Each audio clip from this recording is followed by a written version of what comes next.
All right, seems that 2 minutes is up. So anyone that comes after now, they'll just join us wherever we are. Good morning, everyone. You're welcome. This is the first workshop under the Abuja Literary and Arts Festival 2021.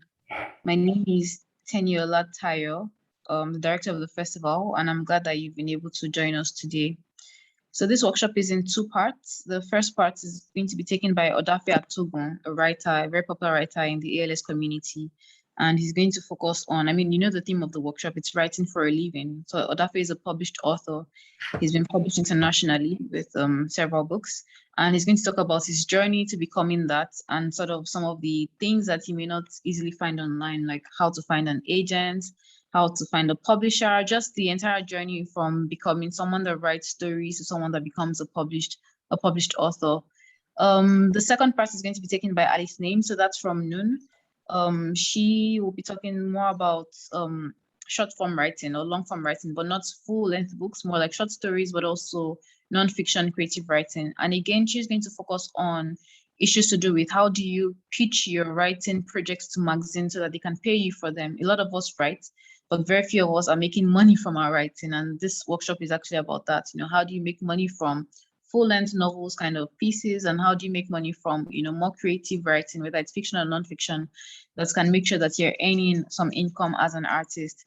So that is all from me for now. I'm going to hand over to Odafe, if that's all right with you, Odafe.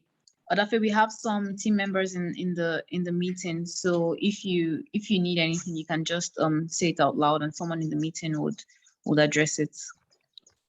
Thank you very much, Tenny, and hello everyone. Can you hear me loud and clear? Yeah, we can. Hello. Yes, sir, we Good can. morning. Good morning. Yes, we can. Good morning. Yes, good Don't morning. mind my voice. I've got a hoarse voice this morning. I think I have a bit of cold or something, but I'll be good. First of all, I must commend the team for the job you've done so far with the festival. Watching you from afar, I've been very, very impressed. Actually, I'm hot about your commitment, dedication, focus, hard work, and your dynamism especially. And I hope that we're going to have a very good festival as a reward for your good work. So well done indeed for what you're doing. Is Farida out there? Farida will be joining us later. You know, she's joining from the US. She's taking the afternoon session. Okay, good. So before we start this workshop, I would like to put two important things out there. The first one is that for you to make a living from your writing, you must be able to deliver a quality job to start with. And delivering a quality job means that from the moment you begin to aspire to becoming a writer, you must stop being the judge of your own work, and you must submit yourself, your work, to be judged by others. That's very important. It's a key element of getting your work right. Secondly, from the moment you begin to aspire to becoming a writer to the moment when you achieve that aspiration, it's a lifetime journey. And by this, I mean that there's no point in between that journey when or where you are supposed to achieve your aspiration. So for some, it could come very early. For some, it could come very late. But understand this, that writing is a lifetime, the process is a lifetime one. So you could make it very late in life, it does not really matter. When you're climbing a mountain, when your focus is the peak of that mountain, it's important that you do not look up. Because if you look up, you'll be overwhelmed and discouraged. So you take it a day at a time, a step at a time. So having put these facts out there,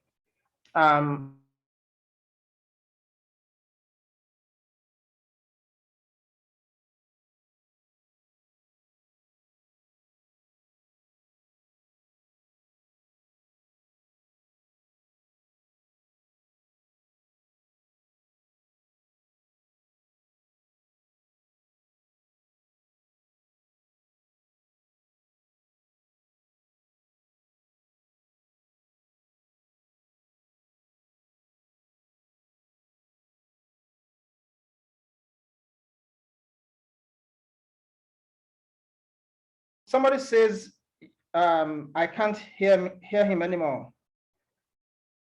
Boy. Hello, admin. I think it's back now. You can go on. Okay.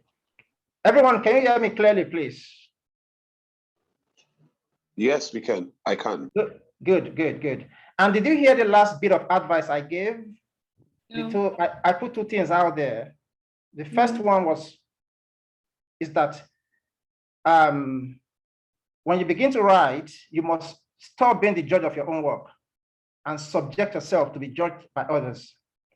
Second one is when you're climbing a mountain, when your focus is the peak of that mountain, don't look up because you get discouraged and overwhelmed. So you take the journey a day at a time. Are we together? Yes, Hello? we are. Okay, good. So, and does anyone have any immediate question they want to put forward for us to discuss? No?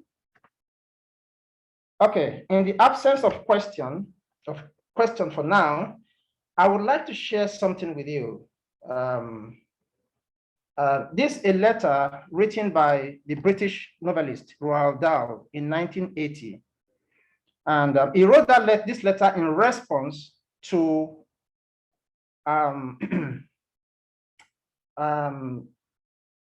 in response to a request for advice from a 17-year-old student. Okay, so this student wanted Roald Dahl's advice on how to become a good writer, how to write for a living, so to say. And I'm going to read out Roald Dahl's short response to this young writer. You will do well to Google it yourself at some point later and study the letter. Study the letter yourself. It's gonna open so many perspectives to you in your quest to becoming a writer. So the letter from Roald Dahl says, "Dear Jay, you are asking too much of me. You must realize that I get an awful lot of these letters, and you can't expect me to write your thesis for you. It should be fairly obvious to you what the role of the short story is in modern literature. It is a big one. Study particularly the American short story writers like O. Henry and Runyon and Houghton and Poe and lots of English ones. If you want any dope on me, there have been an awful lot of profiles in English magazines over the past year, starting with the February 1979 issue of Vogue. I've read your story.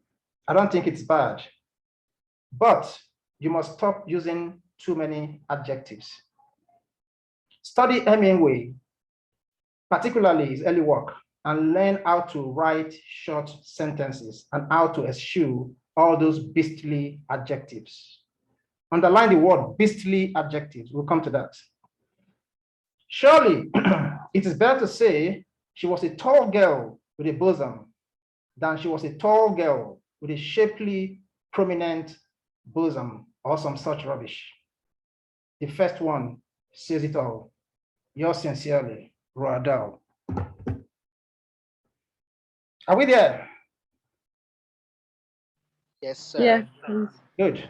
So in this letter, short letter by Roald Dahl to the young writer, aspiring writer, Jay Williams, who eventually went on to become a respected journalist and columnist and all that. The advice is very simple.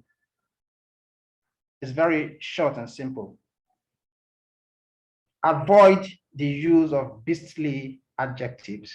Why this is important is this. If you want to make writing a living, if you want to make a living from writing, your writing has to be good. And your writing cannot be good from what we have read from Roald Dahl if you use beastly adjectives. I love the use of that word, beastly adjectives. What that does is it impedes your writing. It impedes the flow of your story. And I mean, you can't want to become a writer or to earn a living from writing, taking those wrong steps. Now, why this is very important, I would also underline the importance of this letter, this advice by Rodell. In 2017, my agent sent me a short email in response to, having read my manuscript, it did some editing work on it, and it sent me a short email, which I will share with you. So that would underline the importance of Rodell's advice. Now, here we go. It says, "Hi, Odafe. Your words should be like smooth, round pebbles in a clear, fast-flowing stream, which makes me take out all unnecessary adjectives and adverbs, especially adverbs. This means that when you do use them, they have enhanced impact." So here we have come to realize that our writing could be impeded by using too many adjectives and adverbs. So if we can take these simple guides on board, I think we would enjoy writing more, because you begin to enjoy the sound of your own voice. When you're writing, you must listen to the sound of your voice. We all have our individual voices. And don't try to imitate anyone else. Don't try to imitate somebody that is doing well as a writer. It's good to read the work of other writers. It's good to see how they approach their sentences development, their character development, their plot development, and all that stuff. You study this, but you must listen to that voice, that inner voice of your own, that would help you to express yourself in a very unique way, in a very unique and creative way.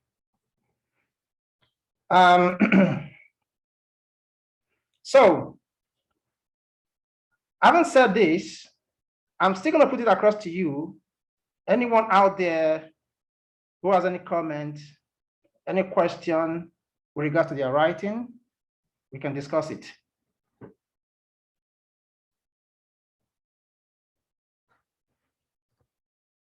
I see everyone is silent, yeah?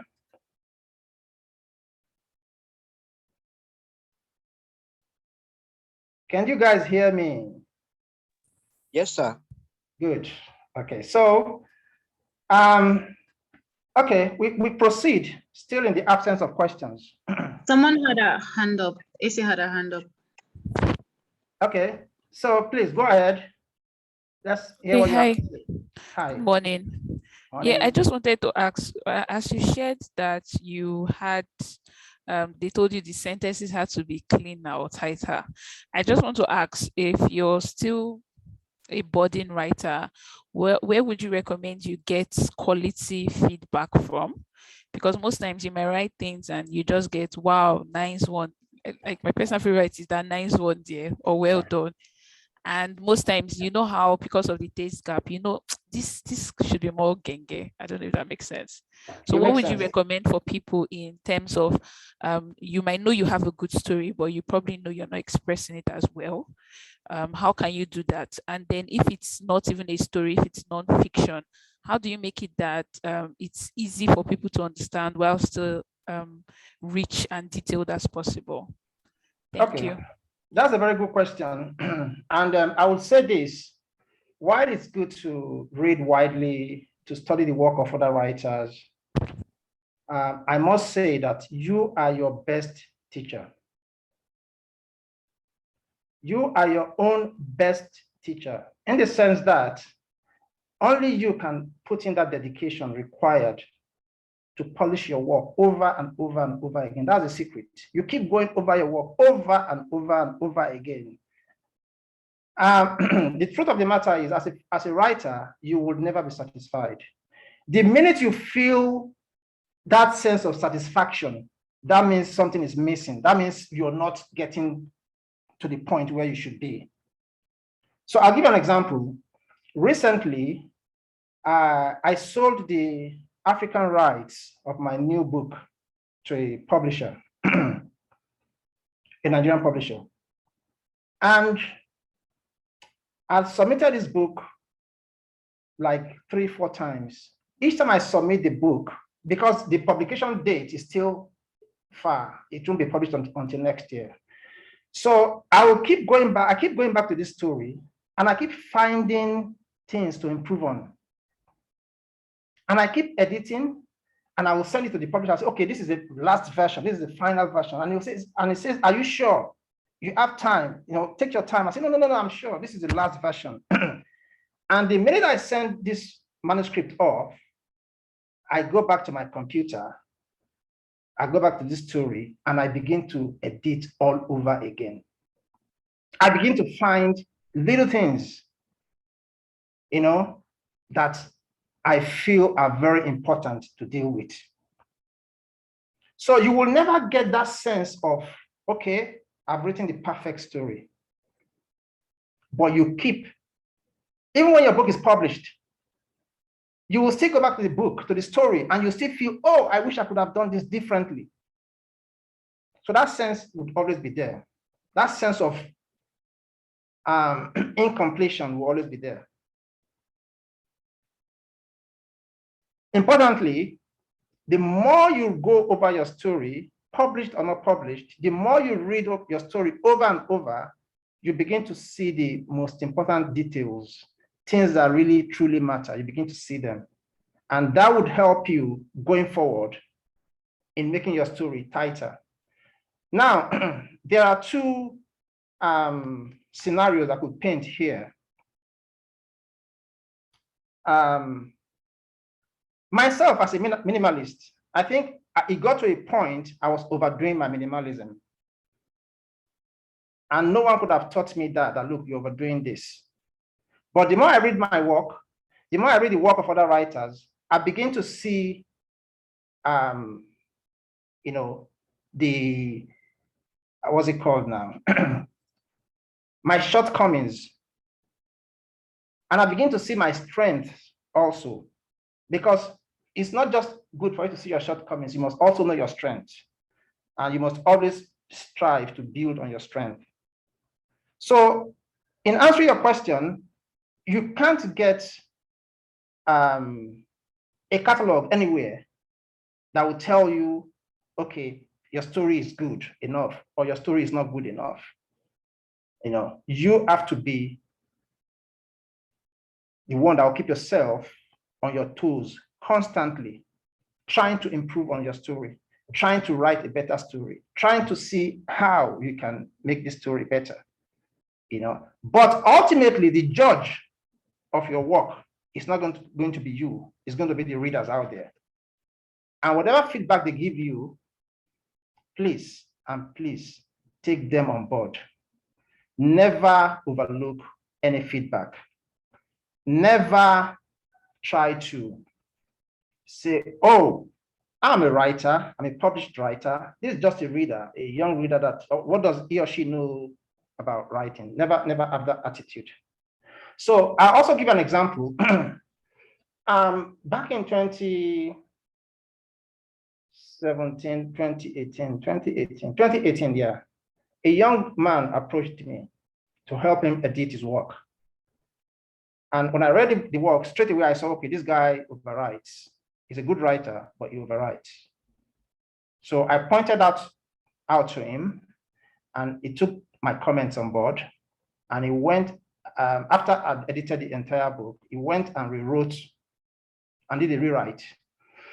And he obviously came up with a much better story. Now, this young man himself now is not just a writer, he's a publisher. So he took a look at my new book, and I was amazed by the comments he gave me, the feedback he gave me. I was truly, truly amazed and thankful that I met that guy. Because, you see, I had learned with my agent and my former my publishers, my previous publishing experience, I'd learned so much, you know, in terms of putting your story together, editing and all that stuff. I learned so much. But from this young man, I learned something new. And that told me that, look, you cannot overlook anyone or anything. You have to keep learning as a writer. And the comments he made, when on face value, they look so so clear, they look so common sense that I should have noted in the writing. The flaws he pointed out are flaws I should have noted ordinarily, flaws that my agent should have noted ordinarily, but we did not. Okay, probably my agent noted it and maybe just felt, well, but I did not note this point until this guy pointed them out to me. And in doing so, I was able to, take the story to the next level. I was able to write a better story. I was able to be more expressive without overwriting. So like I would always tell you, it's never overwrite. Try not to overwrite, you know, and only by going through your work over and over. You can go through a sentence 10 times, and 10 times you will find something you need to take out or something you need to replace. So I hope I answered your question. Yes, but it now makes me another one. When do you know to stop self-editing? Because you might keep always thinking, okay, this can be better, this can be better. So when do you now know to pause and say, it is okay, I have edited enough or I've reviewed enough? Never. Because even when your book is published, never. Even when your book is published, you will still go back, read the book all over again, and you will still see things you can improve on. Like I said earlier, the minute you stop seeing ways or means of improving your story, then know that you are in trouble. Know that your creativity has become stagnant. Yeah.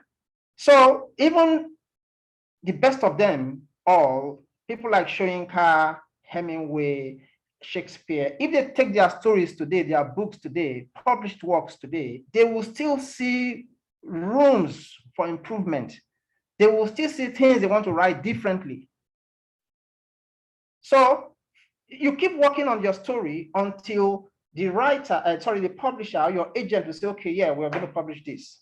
But even when it's published, even after it's published, you still have to keep going back to your own stories to read them all over again. And that would emphasize to you your strengths and your weakness. And only that way can you improve. So improving, trying to become a better writer, trying to say, okay, I've done enough editing, it's a process that would never end, period.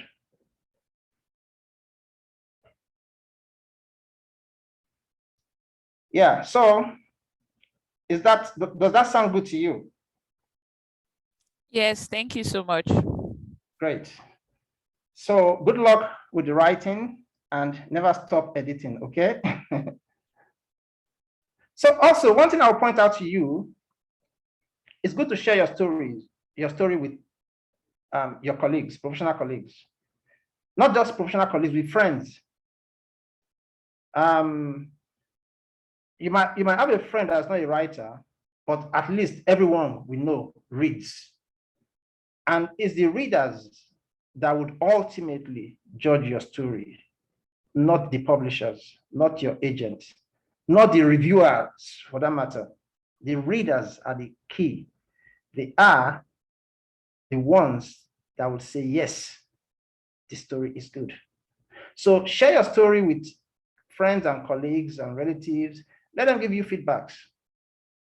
You'll be amazed what catalog of feedbacks you will get. And by the time you sift through them, you take them on board, you would be delighted and grateful for such feedbacks, because your story will only get stronger and better. So when I first started writing, I did not like sharing my work. I'll just, I just feel, oh, I have to safeguard my work. I'll write, I'll send to my agent. He will give me feedbacks, and and he will tell me, you should have a group of friends you can share your work with. And I said, okay, but I never did that, and I didn't realize what I was missing. I didn't realize what I was depriving myself of as a writer until recently, when I shared my work with this young writer I told you about that came to me for advice and subsequently became a publisher. And I'm glad I took his comments on board. So, yeah, so share your work, because what we're trying to do now, what we're looking at right now is, what we're looking at is how to make your work sellable so that you can earn a living from your writing. Yeah. So, and we are saying that for you to make a living from your writing must be good. You must attain that level of creativity where your writing becomes sellable. So I think that is that. So any other questions out there? Yes, I have a question. Please go ahead. Okay, sir. Sorry, I kind of joined late, and I heard you were talking about not writing beastly. I think I didn't pick the whole expanse of it, but you were talking about not writing beastly. Can you please maybe retouch that, sir? Okay. I said not using beastly adjectives. Okay, yes, sir. Okay, and that was that came up in the letter I read out, which was written. I'll take it all over again since you said it came on late. In 1980, a young writer, aspiring writer, J. Williams, 17-year-old, wrote a letter to Roald Dahl, the British novelist, asking for advice on how to become a good writer. And in response, Roald Dahl wrote to him saying, "I've read your story. I don't think it's bad, but you must stop using too many adjectives. Study Hemingway, particularly his early work, and learn how to write short sentences and how to eschew all those beastly adjectives.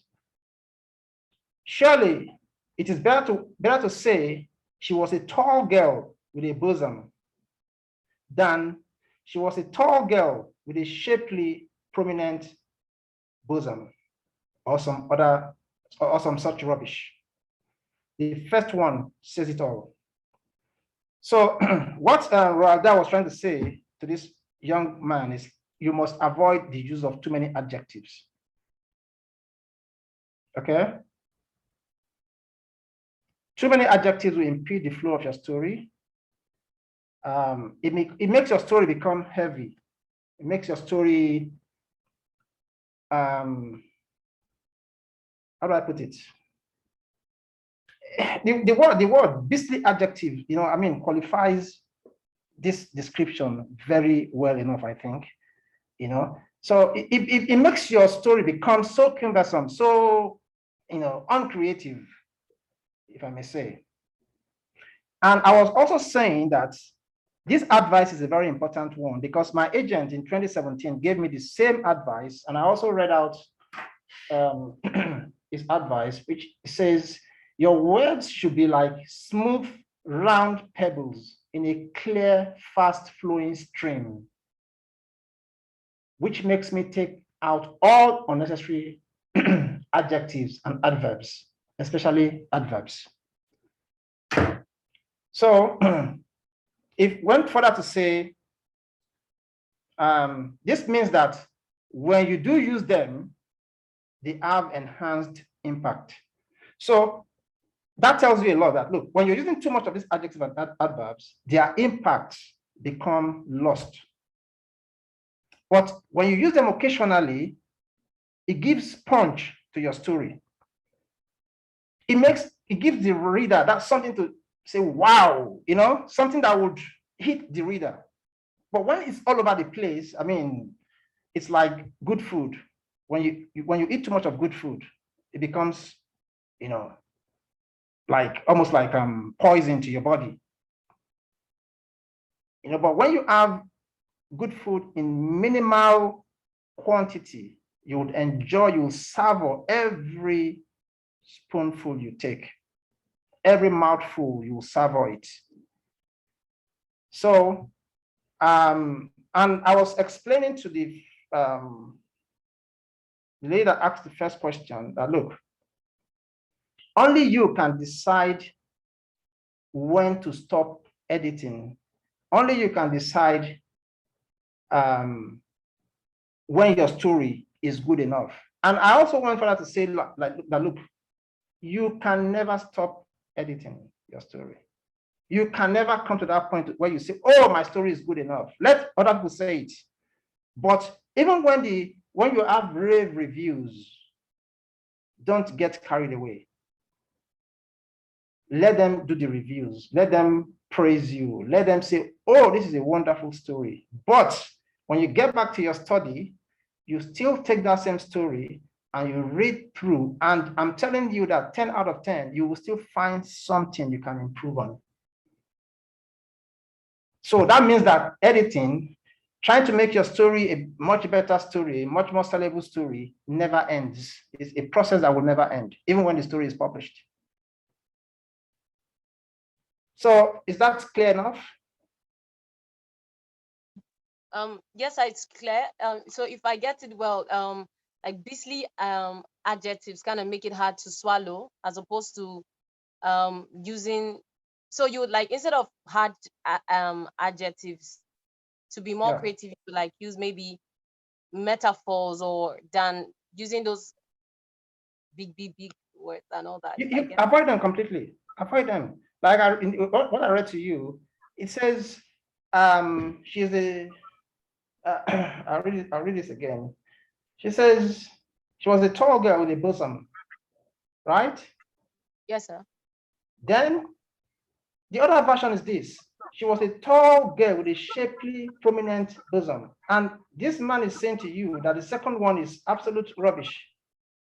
Oh. You're saying she was a tall girl with a bosom. Says it all. Right? Says it all. So when you're putting a tall girl with a shapely, prominent, that is an overkill. So it's saying that you don't need to use all of those words. You don't need to use those words. She was a tall girl with a bosom, tells you so much.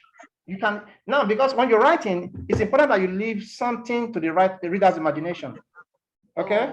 Oh, okay. Let them also be able to picture this girl or this person, this character in their mind, and have their own image of this person.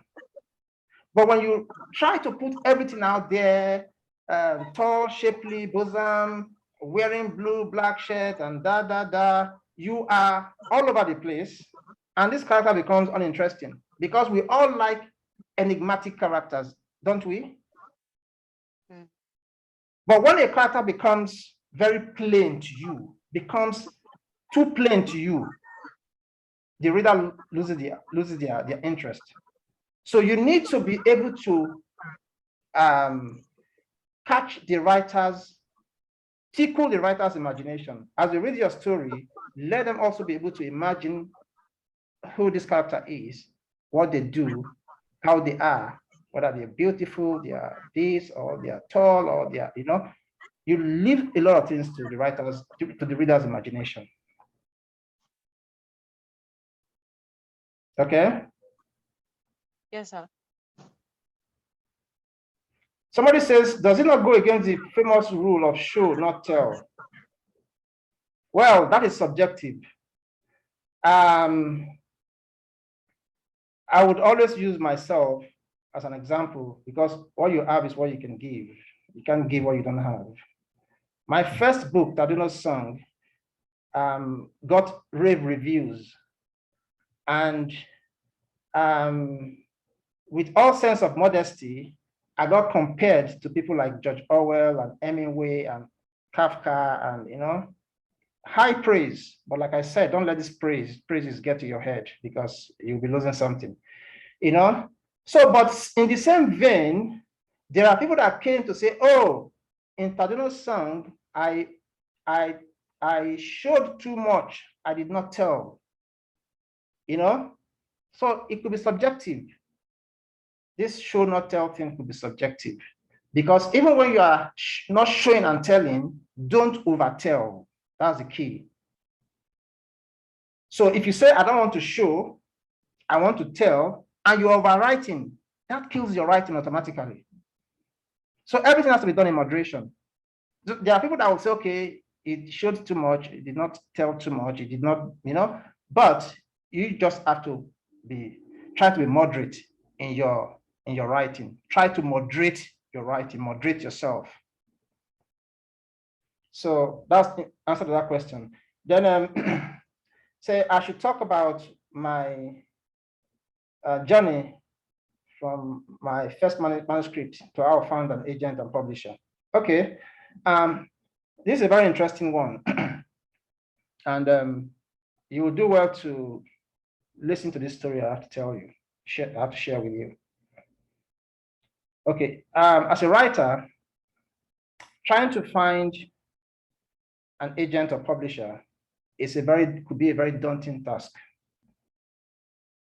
It could be so daunting that if you're not strong and determined and focused, it will kill, that search alone will kill your zeal to become a writer.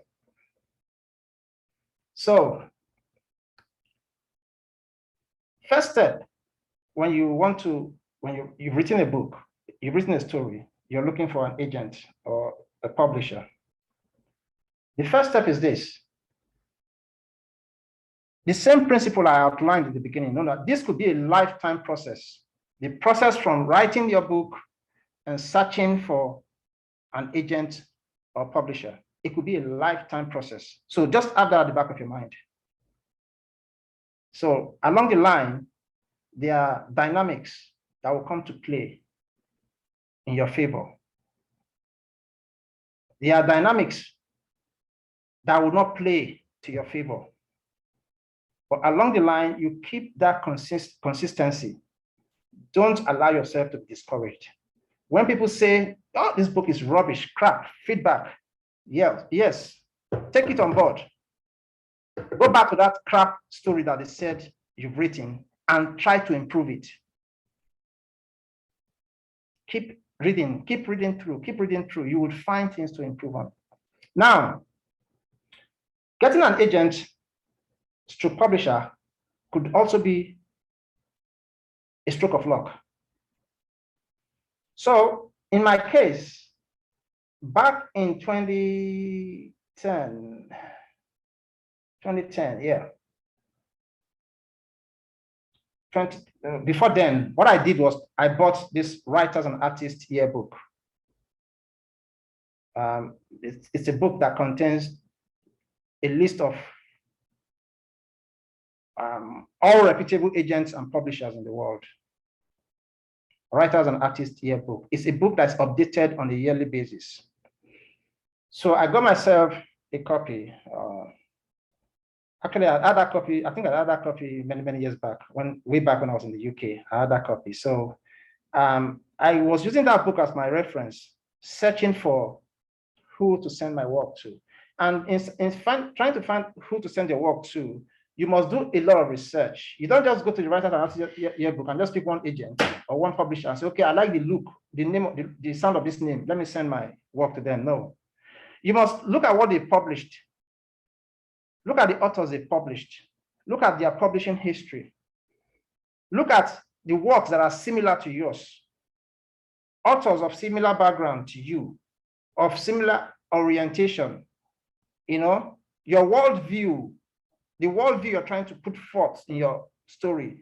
Look at it compared to those of the writers that these people have published. then you can say, okay, let me send to so and so person. He is more, you can't begin to write a romance fiction now and send it to a publisher or an agent that is interested in crime fiction or in literary fiction or in young adult fiction. So there are different genres, and you must make sure you pick the right agent and publisher that is suitable to your kind of writing. First step. When you've done that, now this is where what I will call the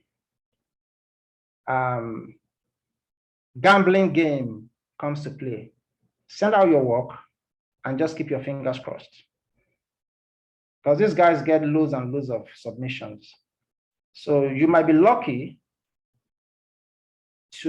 they would read your work, and it's a one-page chance you've got. One-page chance. It means that you have to grip them with the very first page, if not the very first opening paragraph. You've got one chance. So if you're lucky, they read that first paragraph and they are gripped. Okay, they read more and more and more. Your work might be very good, but no one will take a look at it. It might be in the slush pile for years, and then one day somebody will pick it up. So in any case, you have to send out your work as widely as possible. I haven't done your research well to know which publishers or which agents to approach. So in my own case, in 2010, I wrote a collection of short stories. And using the Writers and Artists Yearbook, I found a publisher that I thought, okay, this person should like my work, my kind of work. So I sent the story out to this publisher based in the UK. And I think this should go into the World Guinness Book of Records, as far as I know, or I believe. I got a response within 4 hours. It wasn't up to 4 hours. I got a response, is it two hours or so, or thereabout? I can't remember exactly now. But less than 4 hours, I got a response from this publisher saying that I love your writing. But I don't publish, and no, short stories are not so much in vogue, but I love your writing. That for me was the breakthrough moment. For somebody to say, I love your writing, even though it's not the kind of work they will publish, but I love your writing. I want to see a novel from you, a full-length novel from you. And I said, okay. And at that time, I was working on a what's it called? On a book. I think I'd written the first 3 chapters then. So I sent the first 3 chapters to him, and he was excited. Wow, I love this. Can I have the rest of the story? That was where I hit the brick wall. Now, I read somewhere that you don't tell an agent or a publisher, look, I've not finished this work. If they want it, they want it. If you delay, they will lose interest. So what do? I haven't gotten to this point where somebody is taking such a massive interest in my work, and I have just the first 3 chapters. So I said I wrote back to him, I said, look, give me just 2 weeks. I'm editing at the moment. I finished this book. I'm trying to edit. And he said, fine, 2 weeks is fine. So in 2 weeks, at that time in Abuja, the light situation was very bad, really, really bad. And I hated and I still hate the sound of generators. And I did not have an inverter then. Now I found myself in a position where I must write non-stop for 2 weeks to deliver the story to this guy. So I went to buy a small generator for 10,000 naira back then. And I was working practically like almost 20 hours a day for 2 weeks. So I finished the book of about 300 pages in 2 weeks. But it's not something that anyone can humanly achieve, to write a good story in 2 weeks. The rest of the chapters were not in consonance. We're not in consonance with the first 3 chapters. The first 3 chapters were wonderful. They are nice. I mean, because it took me time to write those first 3 chapters, and I wrote the rest chapters of about almost 17 chapters in 2 weeks. So I killed the story. It was a mess. When I sent it back to him, he was disappointed. But no, this is not what I expected. The rest chapters are not as strong as the first 3 chapters he sent to me. So what do? He said, go back and write another story. Take your time to write another story. So, but this guy had taken an interest in my writing, and that door remained opened for me. So that was when I went back, started a new book that is today known as Taduno's Song. So when I finished that book, Taduno's Song, he was still there. I sent it to him. He was delighted. He got me an agent who happens to be his friend. And the agent also loved my work, and he represented me. And that was how I started my journey to becoming a published writer. So a stroke of luck for me. Also perseverance, dedication, not giving up, knocking on all those doors, not taking no for an answer. You know, knowing that, yes, I want this badly. I want this. I must have this. So those were the keys to unlocking the brick wall. I will call it a brick wall when it comes to trying to penetrate this industry.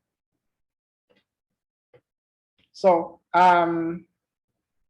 yeah, so I got the agent, I found an agent, got publishing deals all over the world, got some very wonderful reviews, and I made some mistakes. I think at some point, I allowed these reviews to get to my head.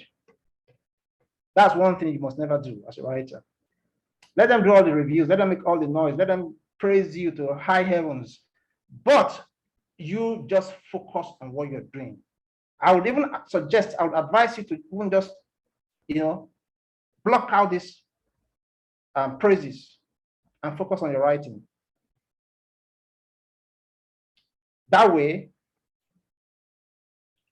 you would be able to build on what you've achieved, rather than becoming stagnant and just living in the moment, just living in that zone where, okay, yes, but you're not taking your art to the next level. So I think that is basically my story from being an aspiring writer to a published writer. It's a story of being dedicated, being determined, focused, not taking no for an answer, and also along the line, you are bound to have a stroke of luck. You hear stories of a lot of writers whose stories were rejected virtually by everyone else. Then somebody will take a chance on that person, and that story becomes a bestseller. There are several cases. Do your research. Several cases you come across. So, like I said, you can't be the judge of your own work, right? Leave others to judge your work, but you can be the ultimate decider of how well you want your work to be. And that means consistently working on going back to your work, to your story. Even when they say it's not good enough, even when they say it's good enough, keep going back to it and keep finding ways to improve. you know. So I hope these revelations are a bit useful to you. My journey from aspiring writer to becoming a published writer. Maybe we can speak about the process of signing a book deal and living on the writer's income, which is often not stable. Okay, so if you want to live on your income as a writer, that could be tough. Now, signing a book deal, let's deal with that first. That could also be very tricky, because the contract could be very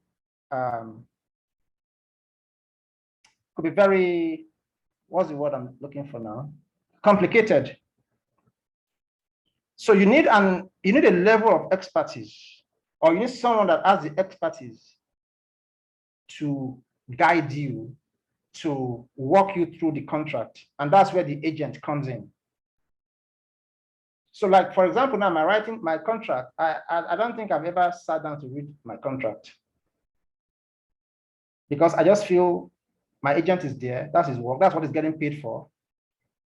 So he has to make sure that it protects my interest. So I just leave that to him totally. And you have to learn to trust your agent. If there's any mistrust, it's going to be it's not going to be a good relationship. So learn to trust your agent, and you leave that aspect of dealing with the contract to him or her. Now, haven't signed your contract, you'll be lucky to get some good money payment upfront. Now, my advice from personal experience, don't just get this money and feel okay. It's only going to get better, and you just begin to live the good life. Big mistake. So when you get that first breakthrough, you get paid, what you need to do is sit back and look at what you have earned, spread it over time, and say, okay, over 2 years, this money will sustain me. But in those 2 years, I need to write 2 or 3 works. So I need to come out with 2 or 3 stories in that period of time that this money will sustain me. If you don't do that, you spend this money living the good life, the years will go by, you have nothing to show for those years, you have no income coming in again, then you are back to square one. So you basically make sure that you invest that money you get in yourself. And investing that money in yourself means that you keep up your art, you keep writing, keep trying to get better, keep trying to write good stories, you know. And it could also be useful for you to have a sort of a form of backup. Before I became a writer, I was making good money, and when I got the breakthrough, I dropped some of the things I used to do. I would just advise you to streamline what you do now, but you must still have 1 or 2 ways of making money outside writing, ways that would not impede your writing, ways that would not drain you too much that you're not able to write, because you need to be in the right frame of mind to be creative. If you're drained mentally, physically, I doubt if you'll be able to write at all. So you have to try to maximize your time. Make out time for writing, but also make out some time to make money, to make something to earn something money from in other ways, you know. That's very important. So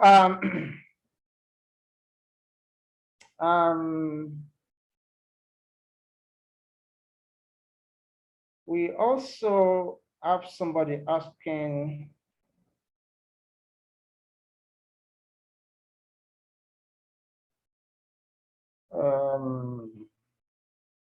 I saw something just now.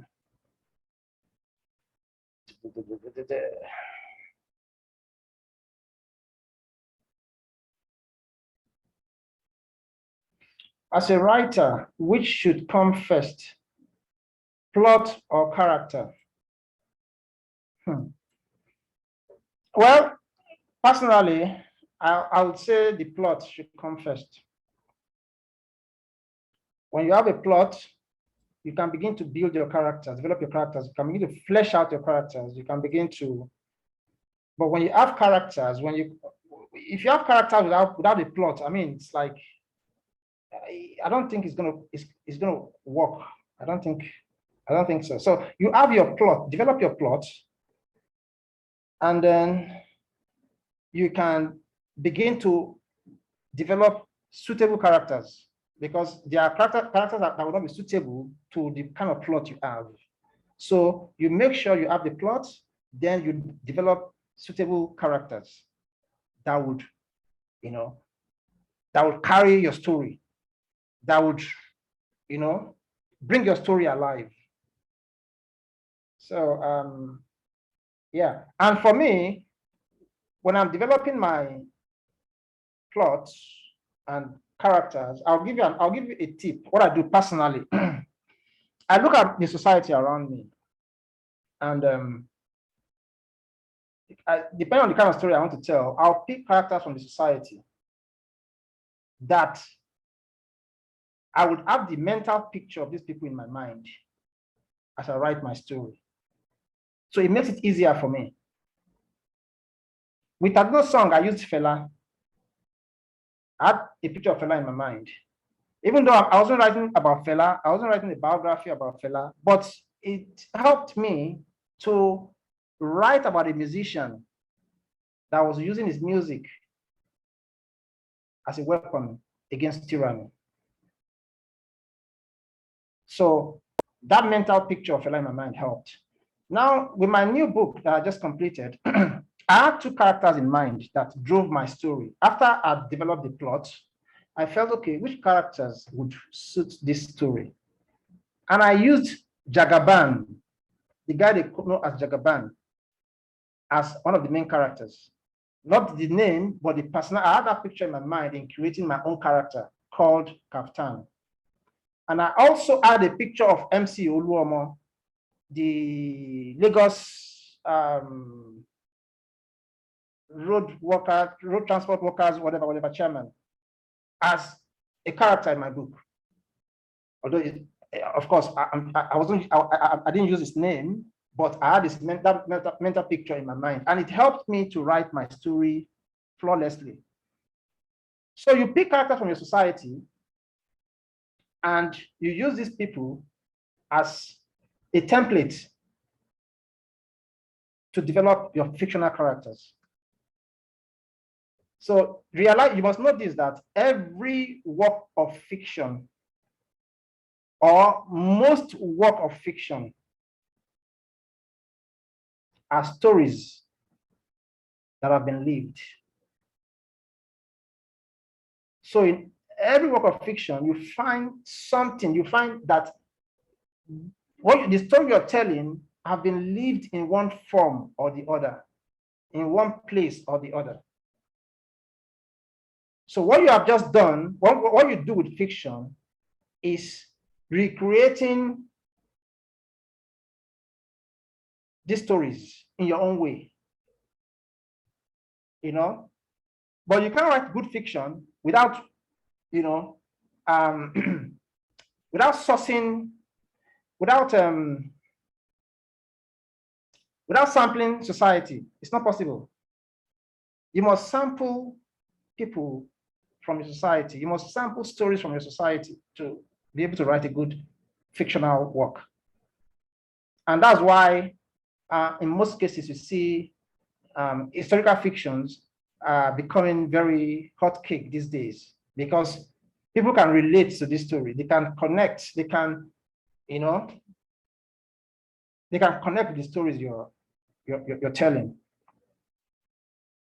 And the fact that you've fictionalized the stories, these sources, also make it, they make your story more, it makes your story more compelling, because people will see, they'll be able to see, oh, this story is similar to so and so story. But the way you have delivered it is so creative, it's so unique that, you know, you are bound to get some good credits for your creativity. So plot development, don't try to be too creative. Don't try to be too imaginative. Don't try to be too, oh, I want something out of this world. No, that's nothing out of this world. If you tell a story that's out of this world, you're probably telling a story that people cannot necessarily connect with. So write a story that is of this world, but in a way that's out of this world. Be very creative. And in trying to sample characters from your society, please don't let it get too close to home. Don't use, for example, your best friend, your family, to create characters that are so clear that, look, these are the people you're sampling in your story. So you have to have that balance. You need to be able to maintain that balance.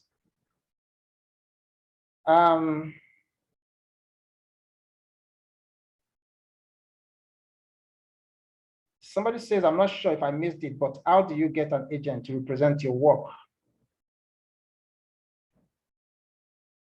Somebody says, how do we get the yearbook? That's the Writers and Artists yearbook. You can order it on Amazon. Just go to Amazon, Google Writers and Artists yearbook. Like I said, every year a new edition comes out, because every year agents and publishers will have moved to other outfits. So there's a need to update. But largely, even if you have one that is like 3-4 years old, it should still work for you, because mostly, at least 80%, it should still be like 80% accurate. But if you can afford it, you buy one every year. But I'm sure by the time you buy one or two, you would be able to like get results. So go on Amazon and you order it. There are various platforms you can use to order books, I believe. How done they work? What's that sound?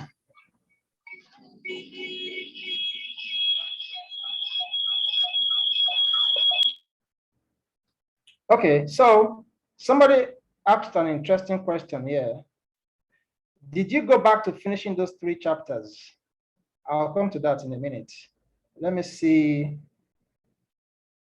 I know I had you speak about researching publishers and their past works, but your agent hooks you up with publishers as well, right? Yeah. You know, it's good if you are able to get an agent before getting a publisher. It's good. But in most cases, people get publishers without having an agent. But if you're lucky to have an agent first, better for you. Your agent will do all the hard work. They have a network. They have a solid network. They know where to go, where to take your story to, who to talk to. You know, so it's always better and more helpful if you get an agent first. But in the absence of not having an agent, if you get a publisher, subsequently you can get an agent. So that's that. Somebody said, I'm not sure if I missed it, but how do you get an agent to represent your work? I think I dealt with that, right? Send out your work widely, you know, even when they say your work is not good enough, even when no response is forthcoming, keep sending out. Somebody would. And as you're sending out, keep working on your story. Keep trying to make your story a better story. Now, somebody said, did you go back to finishing those 3 chapters? Interesting question. So my new book that I said I've just sold the African rights is the story that I started with those 3 chapters. So I just now only now completed the book to the level, I wanted. So I was able to now come back after all these years to finish that story, and hopefully we'll get the book out next year.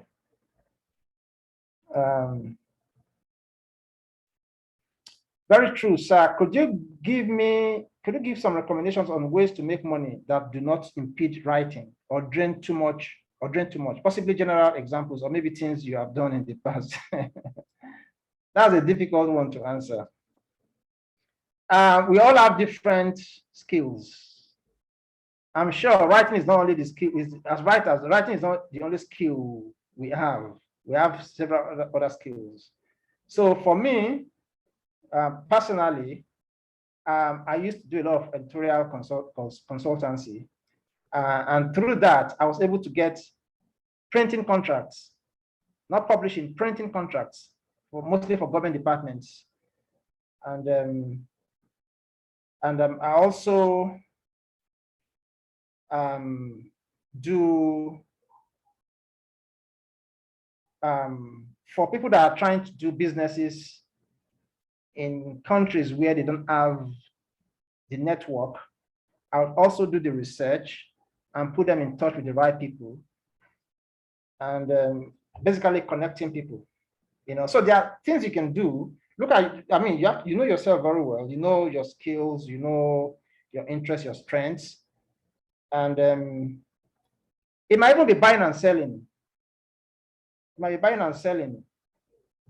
There are people that want to buy certain things. They don't know how to get them. You can offer them the service. Okay, I can get these things for you. So, and the internet has made it very easy for us these days. You can do your research. You can do your research, and anything you want out there is possible. So it's a question of, okay, I want to leverage on this, and surely whatever service you have to offer, there's somebody that needs such a service. So you polish it to the extent that you are able to master, the service delivery in question.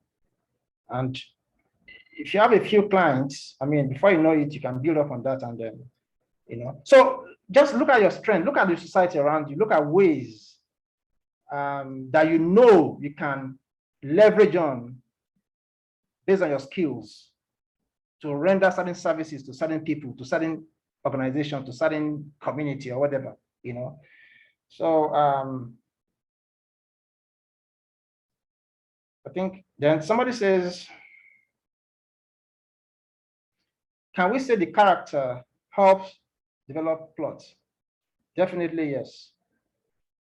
So when you look at a society, you look at, I want to write about a political thriller, for example, now. I want to write about a politician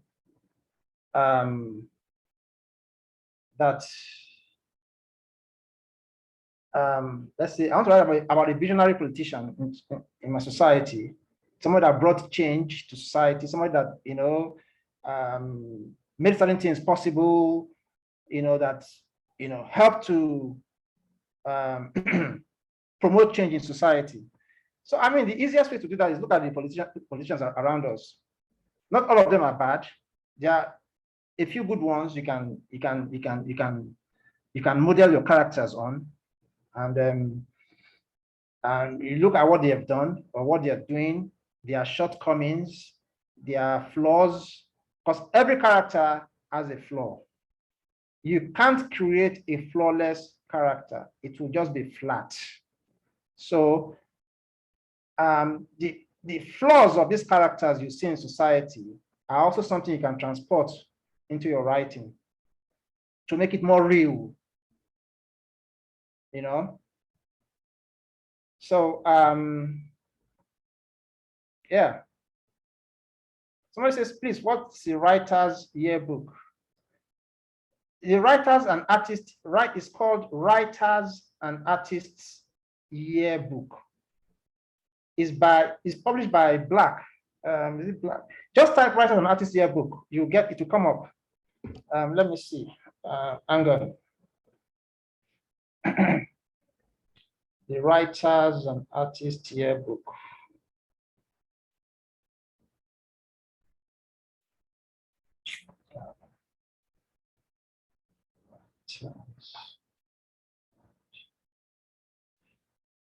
Okay.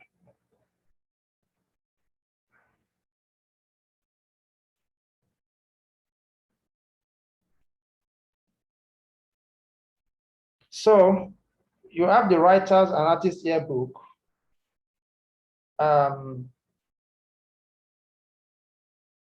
This one I'm looking at here is published by Bloomsbury. The one I'm talking about, let's see, I think it's the same one.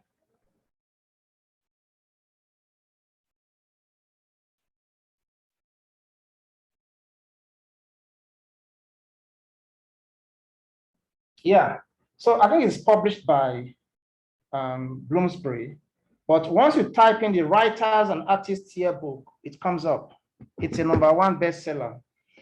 So I don't have a copy here again. I've given the copy I have out. I will have showed it to you on camera. But it's easy. It's quite easy to get. Yeah, published by Bloomsbury Publishing. Somebody says yeah. So I hope I'm not missing too many questions. I would love to be able to at least deal with every question that's coming up on this platform. Let's see. Any question from anyone, by the way, that you would like to discuss? Any scenario you want to create about your writing, things you want to discuss about your writing, any help you need with your writing, let's talk. Hello, sir. Can you hear me? I can hear you. Hello. So thank you very much. I've gained a lot from your presentation today. Thank you. So my question is in regards to the writer's voice. Yeah. Yes. So one of my major challenge as a writer has always been that I compare my works, which I know is very toxic in a way, but somehow I just can't help it. And so how does one not allow the books that I've read, the writers that I've read, to influence their writer's voice? Because sometimes we do these things unconsciously and we don't even know we're doing them. So how do you write in a way that you don't let what you've read and all that influence your unique writing voice? That's a very good question, and it's a very important question as well. Now, what we are talking about is originality. And to be original, I think it takes a bit of sincerity to yourself. You must be very sincere to yourself to start with if you want to be original. Now, we all talk in different ways. We all act in different ways. If we are to create a scenario today now and ask all of us on this platform to deal with that scenario, we are most likely to deal with the situation in different ways because we have different mindsets. So you are not going to say because Arinze is dealing with it in such way, or Joy Sani is dealing with it in such way, or David is dealing with it in such way. You want follow the same. No, you look at yourself, look at the situation, dig deep into yourself. Now, I'll use myself as an example. Right from day one, I have this thing about music. I like the simplicity. Now, what most people do not understand is this. Music is actually a form of storytelling. Look at all the greats, from Tupac to Biggie Smalls, to Jay-Z, to Burna Boy, Wizkid, name them. Their music is a form of storytelling. So when you have that at the back of your mind, you begin to realize that even the way we live our lives, we are telling a story. Not necessarily to ourselves, not for our own interest, but people are watching you. There are people watching you. So the way you live your life, the things you do, you are telling a story. So from day one, I had this, I fell in love with this simplicity of folk songs, folklores. And I just wanted to have that voice, that simplicity, that telling a story in a way that people can connect to.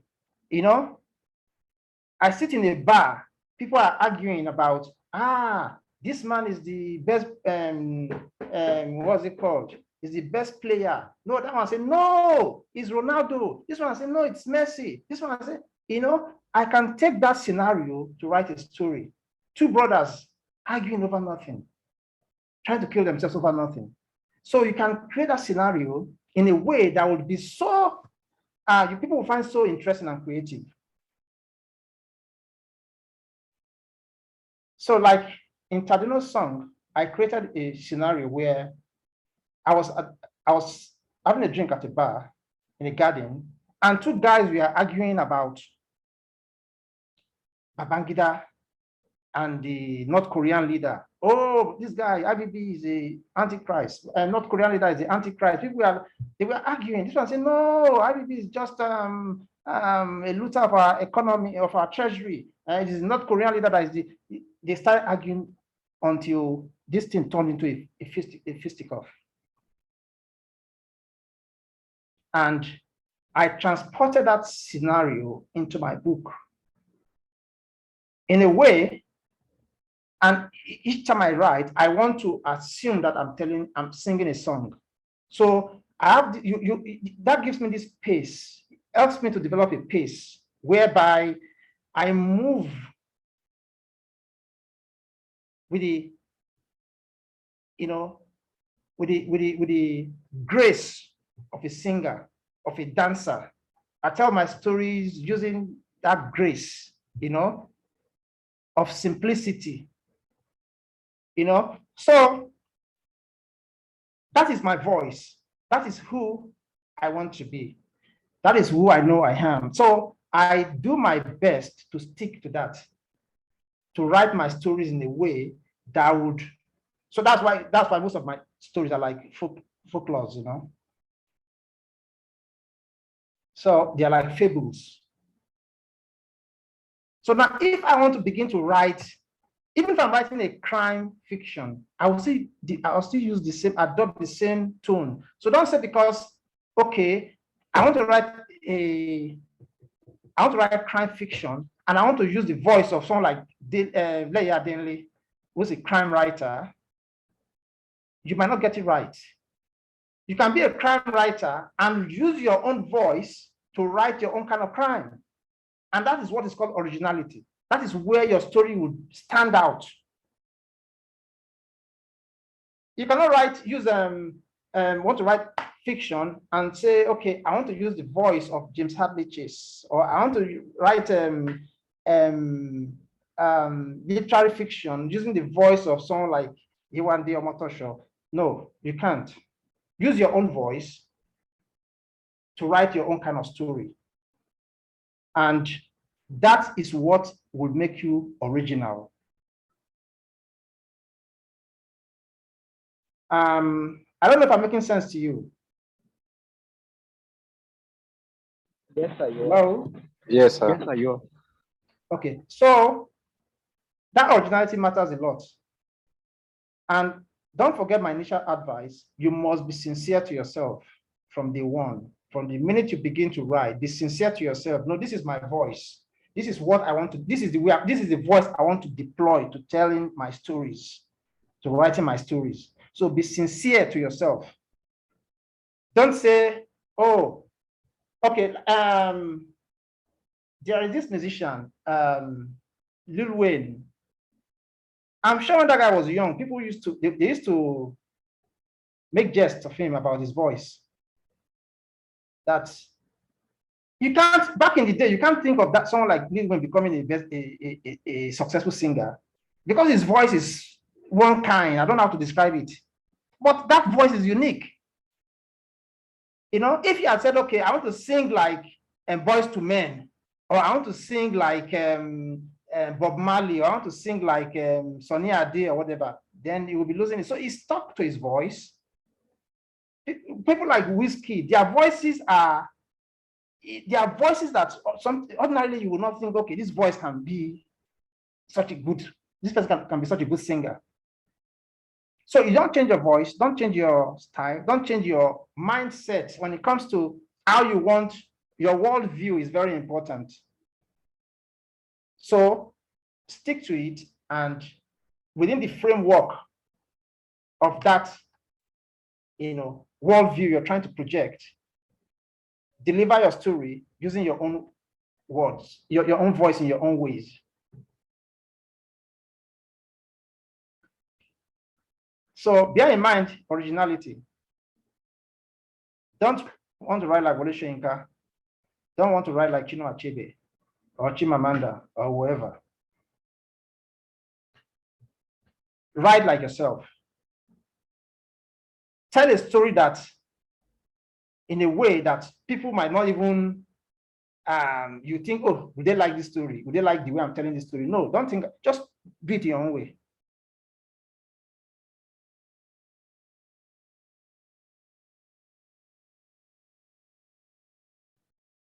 You know, so I think that deals basically with being original. Somebody wants to know about self-publishing. Can you talk about it as regards to publishing? Self-publishing is something I would not advise anyone to undertake, except you're ready for, really ready for it. It's difficult, it's tough, and more often than not, it could impede your career as a writer. There are people that are successful at self-publishing, but I think they've made up their mind from the one that, look, whatever it takes, I'll get this done in my own way. So if you know you are that determined, if you know that you're that focused, if you know that you believe so much in yourself, you can follow that path. But I wouldn't advise it necessarily, you know. But like I said, there are people that have done it and they have succeeded.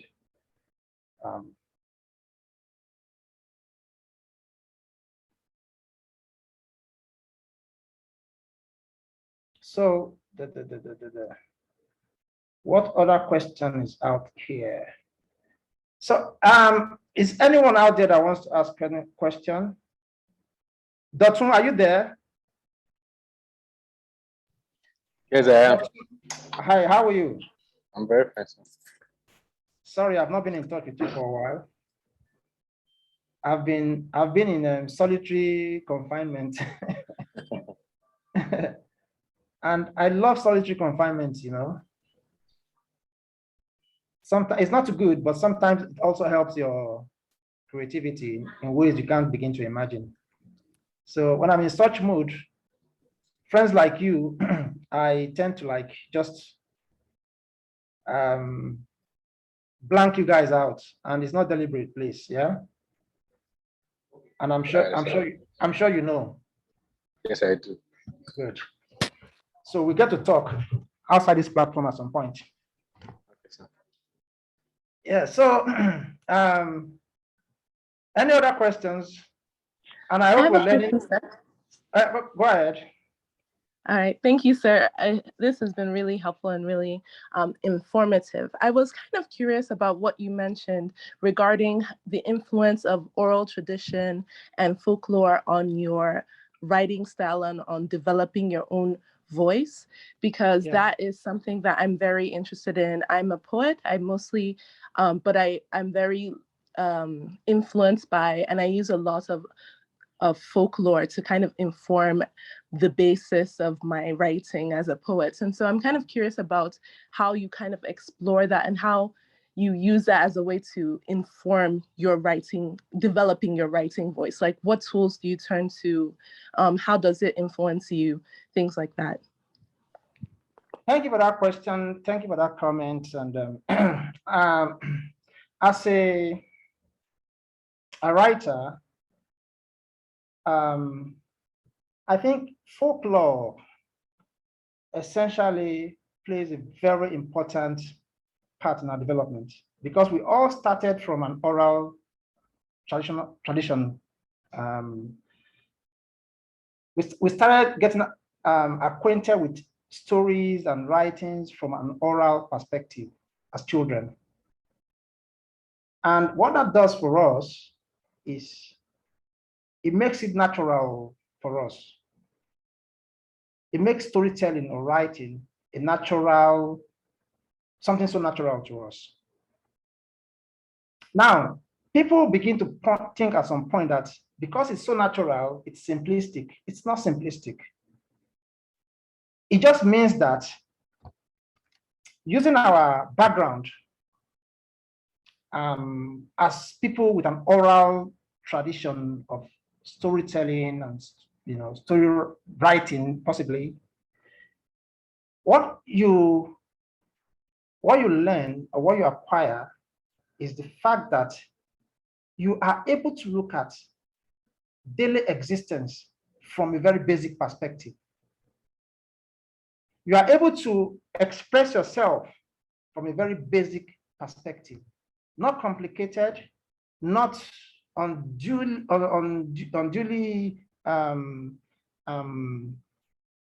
complex, but from a perspective where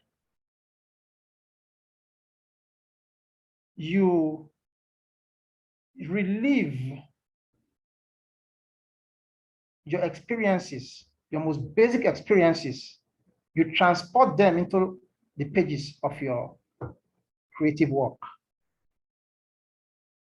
Now, when you do this, you begin to see life from the perspective of almost like a childlike perspective, which is very pure, which is untainted, which is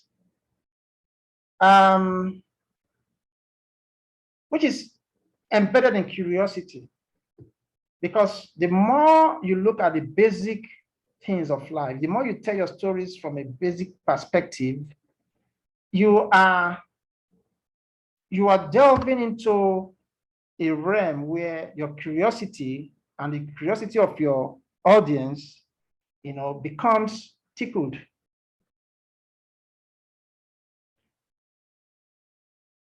It's a different thing when you begin to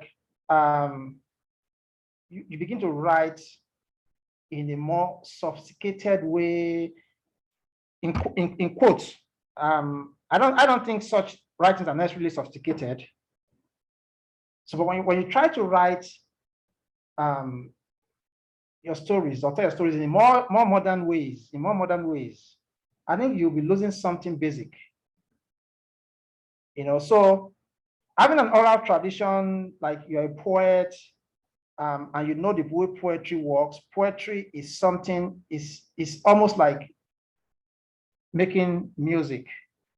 So you know that your flow has to be consistent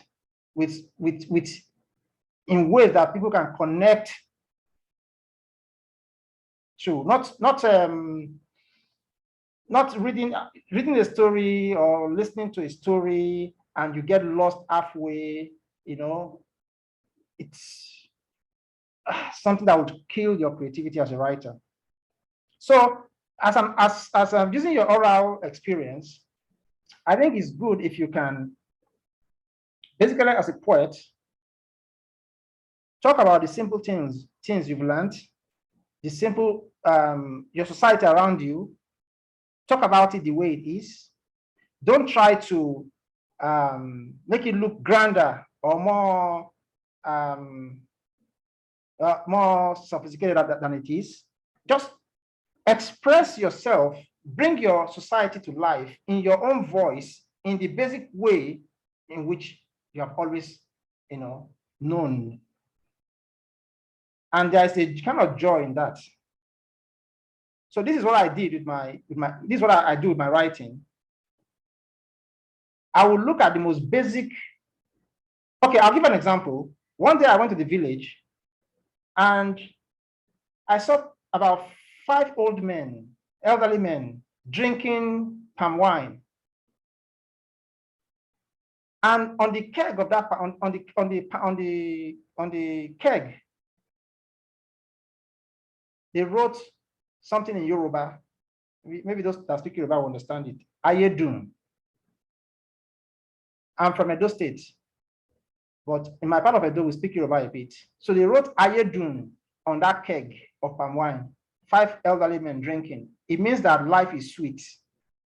And I looked at this man and I started laughing in my mind. That these guys are really living it, man. And I transported that to the pages of my story.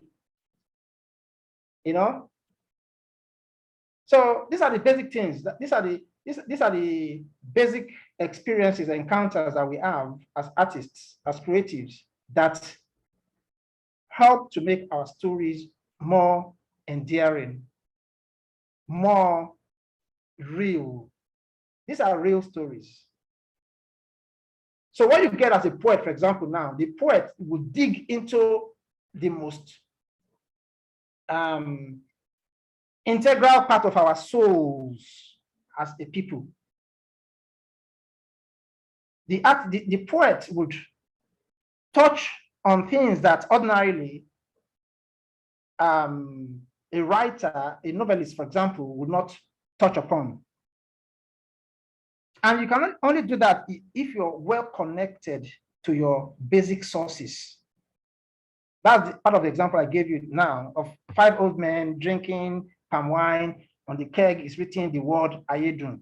And that just tickled my creative imagination. Life is sweet. These are real stories. These are not made up stories, So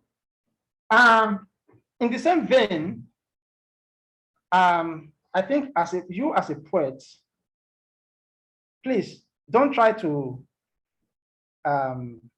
export or import things that you are trying to, create from your own imagination. It's best for you to look at the basics around you. And now you present these basics in your own way. So does that make any sense to you at all? Yes, sir, that made a lot of sense and it was really illuminative. Thank you so much for sharing. Thank you. I almost thought I was not answering your question properly. But no, you did. So somebody says, do you mean that I might not get a traditional publisher interested in my book if I go through self-publishing in the start? Not necessarily. Not necessarily.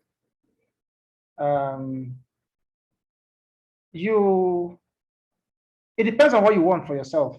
So you might go self-publishing and you do that and you still say, look, I want to go traditional, and you keep at it. And you're not taking no for an answer. You keep pushing, you keep knocking on doors. So it doesn't matter. As long as you have a good story, like I said, you don't stop improving your story. Even when it's published, you keep at it. And that is the only way you can get to that level where people will begin to take an interest in your work.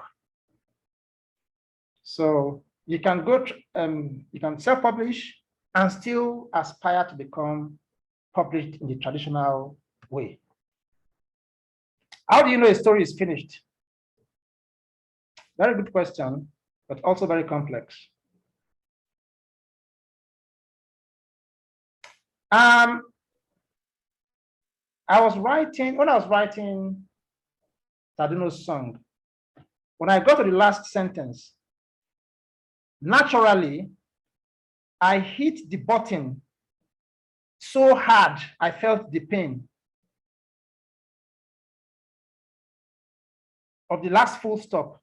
I hit the button so hard. Don't forget that when you're writing, you're in a zone.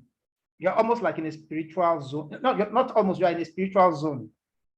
So the things you're writing are being influenced by higher powers. And that's true. You can't create anything without accessing that zone.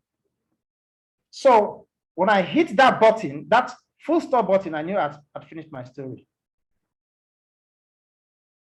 Now, it does not mean that you're not going to go back and edit and try to make some tweak the story a bit, but I knew that I'd reached the end of that story. So naturally, as a writer, you would know when you get to the end of the story. You would know. You would feel that something in your spirit. For me, I think it's an individual thing. Each time I'm writing, when I hit my full stop, last full stop very hard, I know that, look, that is it. So, and you also don't want... Odafe, I asked the question. Okay. I just wanted to ask a follow-up to that question. Okay. Okay, so sometimes when you feel that I can't hear you. I can't hear you. Sorry. Hello? And reader. Can you hear me now? I'm still losing you. Okay, try again, please. Can you hear me now? I can hear you now. Yeah, I can hear you now. Awesome. So my question is also panning from you gave a brilliant answer. So the other part of the question is spanning from when your readers read your story, and they give responses like where is the rest? We want more. Is it do you have a duty to write another part of the story, or do you just say at the point where I put that last full stop, that last hard full stop, I was done with the story? How do you think about that?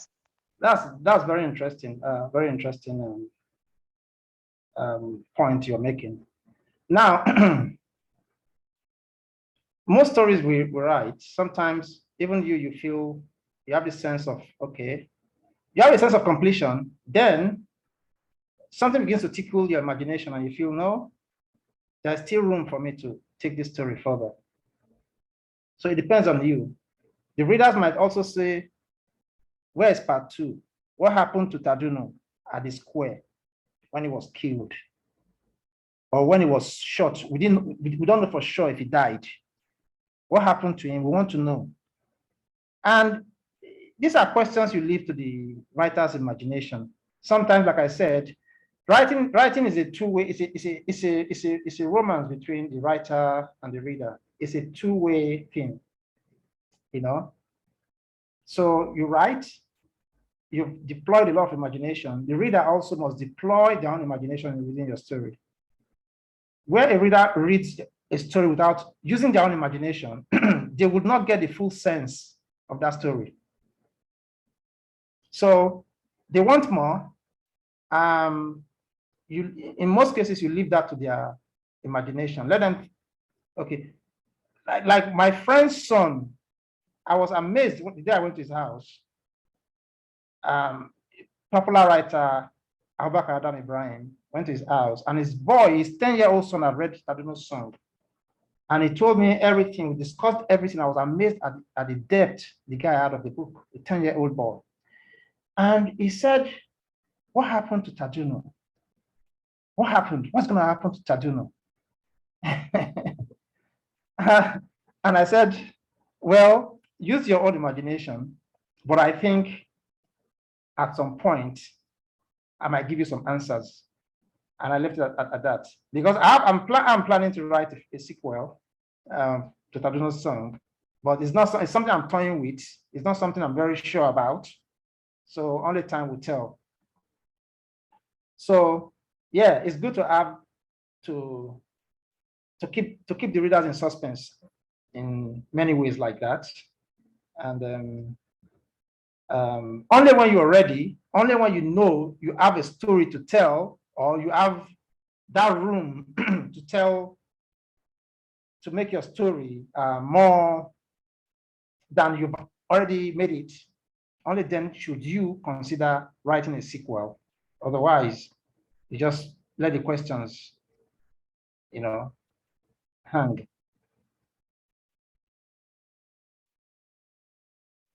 Does that make sense? Hello? I think I've lost everyone now. Everyone has lost me. Yes, it does.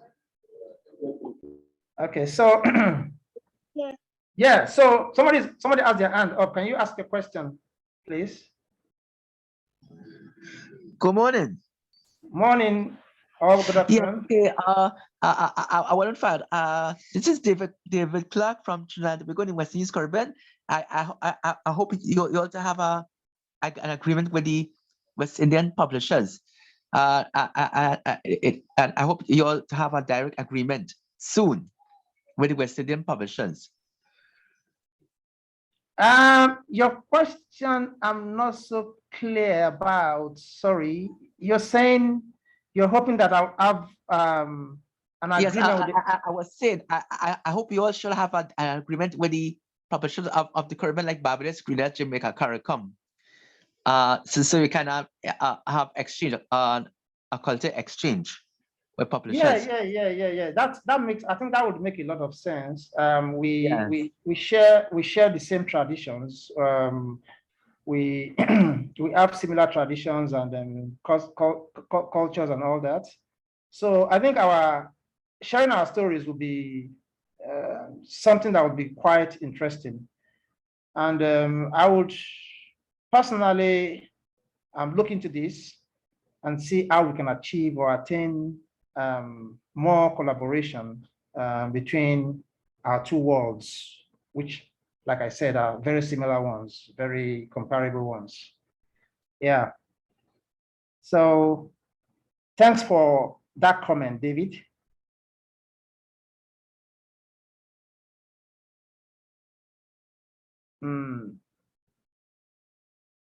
Okay, so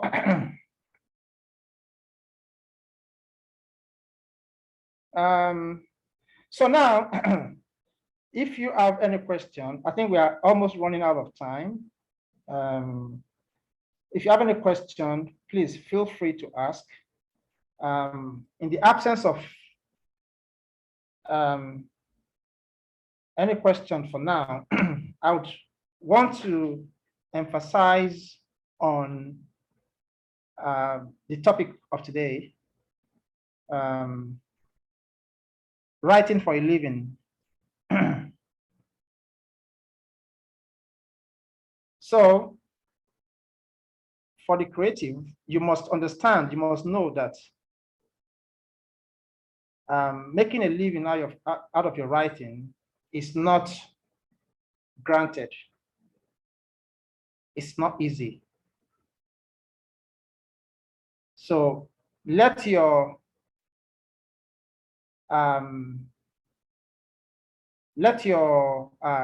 what's it called? Your love for what you do be your driving force. So for example, now you're not writing or you're not being a creative just because you want to make money, but because you want to express yourself. You want a platform to express, to express yourself. You want to be able to to connect to the world, basically, so to say. So now there are certain things that come with their rewards. Things like what we do as creatives, they come with their rewards ultimately. So you keep doing what you're doing, and as long as you try to improve your art, as long as you are on top of your game, trying to be the best that you possibly could be, you get to a point where the rewards will come to you naturally. You get to that point where your writing, becomes so profitable that, you can begin to say, okay, yeah, I'm writing for a living. So until then, let the love of what you're doing, the love of writing, the love of your creative endeavor, let it be your driving force. Because in itself, it's a reward that people can access your work. In itself, it's a reward that just one person can read your work and say, oh, I love what you're doing. That in itself is a reward. 2 years ago, I made a friend with this elderly woman from the US who read Adino's song, and she wrote a letter to my publishers in the US, and they forwarded that letter to me. And that letter that letter for me is priceless, much more than money. She wrote to me all the way from the US, thanking me for the work I'd written, thanking me for Tadino's song. And, we became friends. Now we exchange. On each of my birthdays, she would send me cards. She would send, so now we communicate, we are friends. She's about 76 years old now. So that in itself is a reward for me, much more than financial reward. Because what our words do for me is that I'm inspired to write more. I feel okay, I'm doing something that people truly appreciate. And people have to first appreciate your work before it can translate into money for you. People will not, you will not make money from a work that people do not appreciate. So you should be glad and thankful that people across the world appreciate your work. That is the starting point. So only then can you begin to move up the ladder to that point where your writing becomes a source of living for you. Somebody says, does writing currently pay you on a full-time basis, or did you pick up a side hustle? Okay.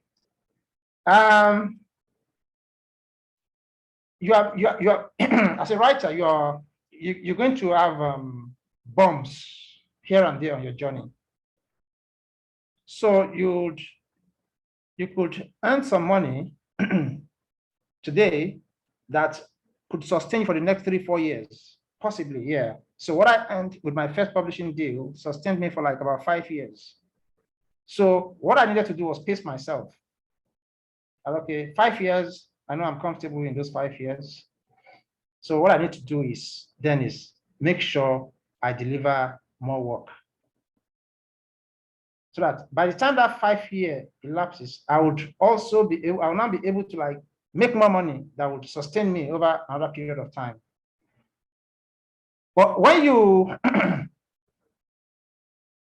when you don't plan from your first paycheck, when you don't plan properly, if you don't organize your financials properly, you could be in for a very tough time, you know. So yeah, like I said, I was able to like have a 5-year plan with my first paycheck, but then I still did not stop some of the things I was doing, you know. So I still have a side hustle, not as intense as it used to be. Now I take it at my own pace, and so I make the occasional money here and there, now and then, from my side hustles, you know. But what I try not to do is I don't allow these hustles to impede my writing. When it's time to write, when I feel I'm in the zone, I drop every other thing and concentrate. That's in answer to that question from Tolu Akintaro. Then, how long does it take to publish a book? Well, it depends on the publisher's schedule. Every publisher has a schedule. And this schedule means that certain works have to be published at certain times, you know, to meet the demands of their audience. So they have, I think most publishers have like two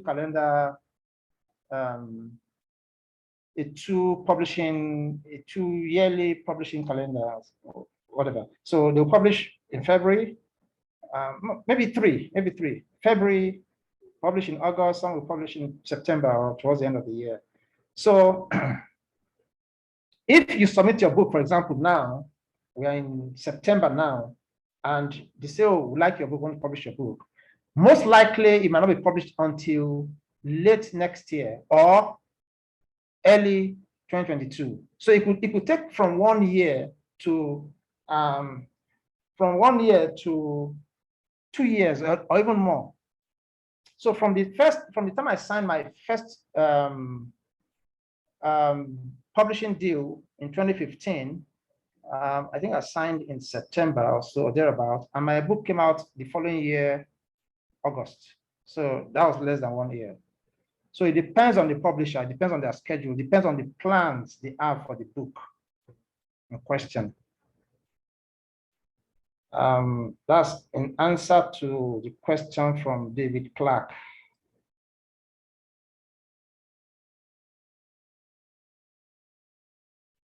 So Lou, have you asked your question?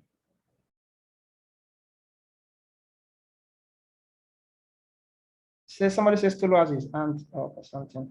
What's your book title? I have 2 books out there. I have. Okay. I have 2 books out there. The first one, my debut, is titled Taduno's Song. And the second one is titled Wake Me When I'm Gone.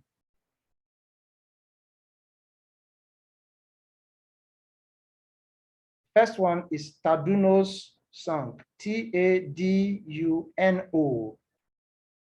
apostrophe S, Taduno's Song.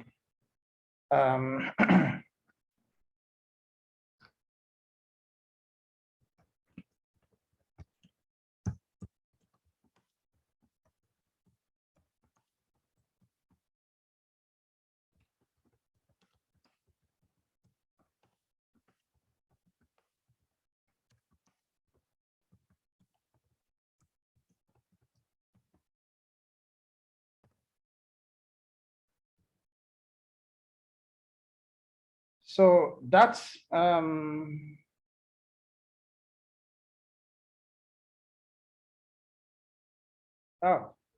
that should be to everybody.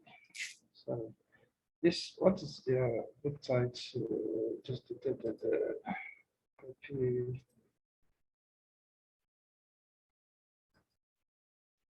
Okay. So yeah, I think I would also like to learn from some of you, because we all have experiences to share. and no experience is wasted or unimportant. So if I may ask, is there anyone out there that wants to share with us their experiences, maybe in relation to dealing with agents or publisher? Does anyone have such experience they want to share with us?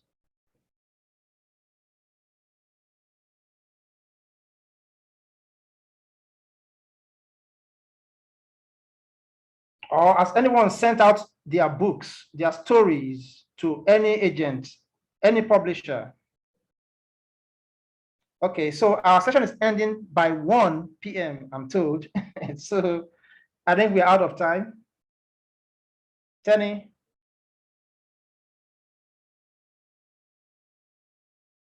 So I guess this is where we come to the end of the road.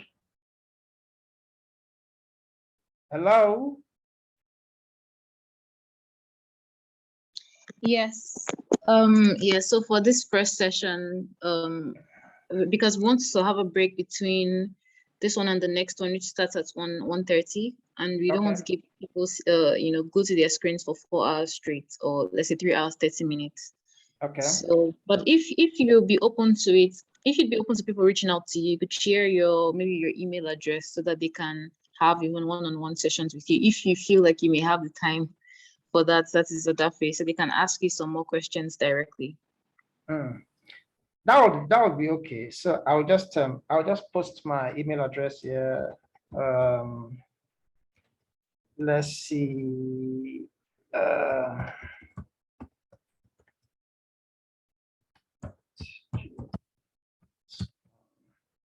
So for everyone out there, that's my email address. Feel free to contact me, and we can share our experiences more and have a conversation. So for me, it's been a pleasure, doing this with you guys. Tony, I'm free to go now, right? I don't have any session again today. No, you're free to go. Okay.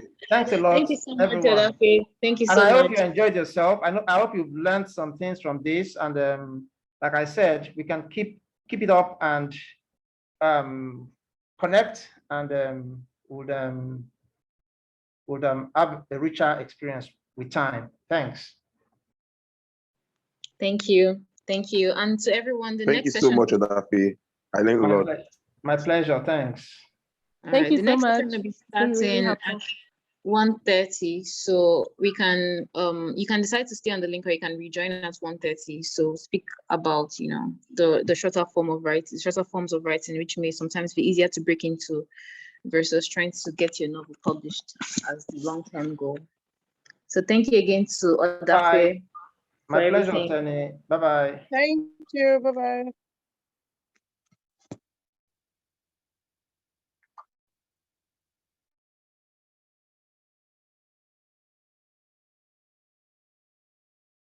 Ask yourself. Sit down and ask yourself, is this something that I want to contribute to? Is this something that I am capable of contributing to? Now, obviously, as with life, once in a while, you leave space for, happy accidents, and you just shoot your shot, as they say.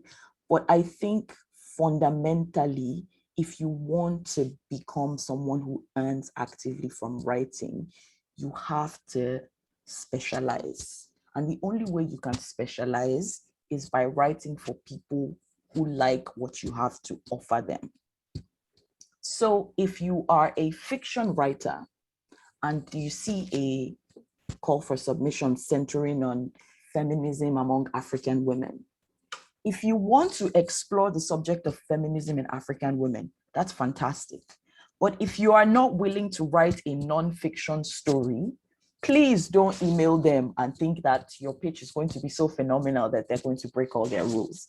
It will never, ever, ever happen. Secondly is conciseness.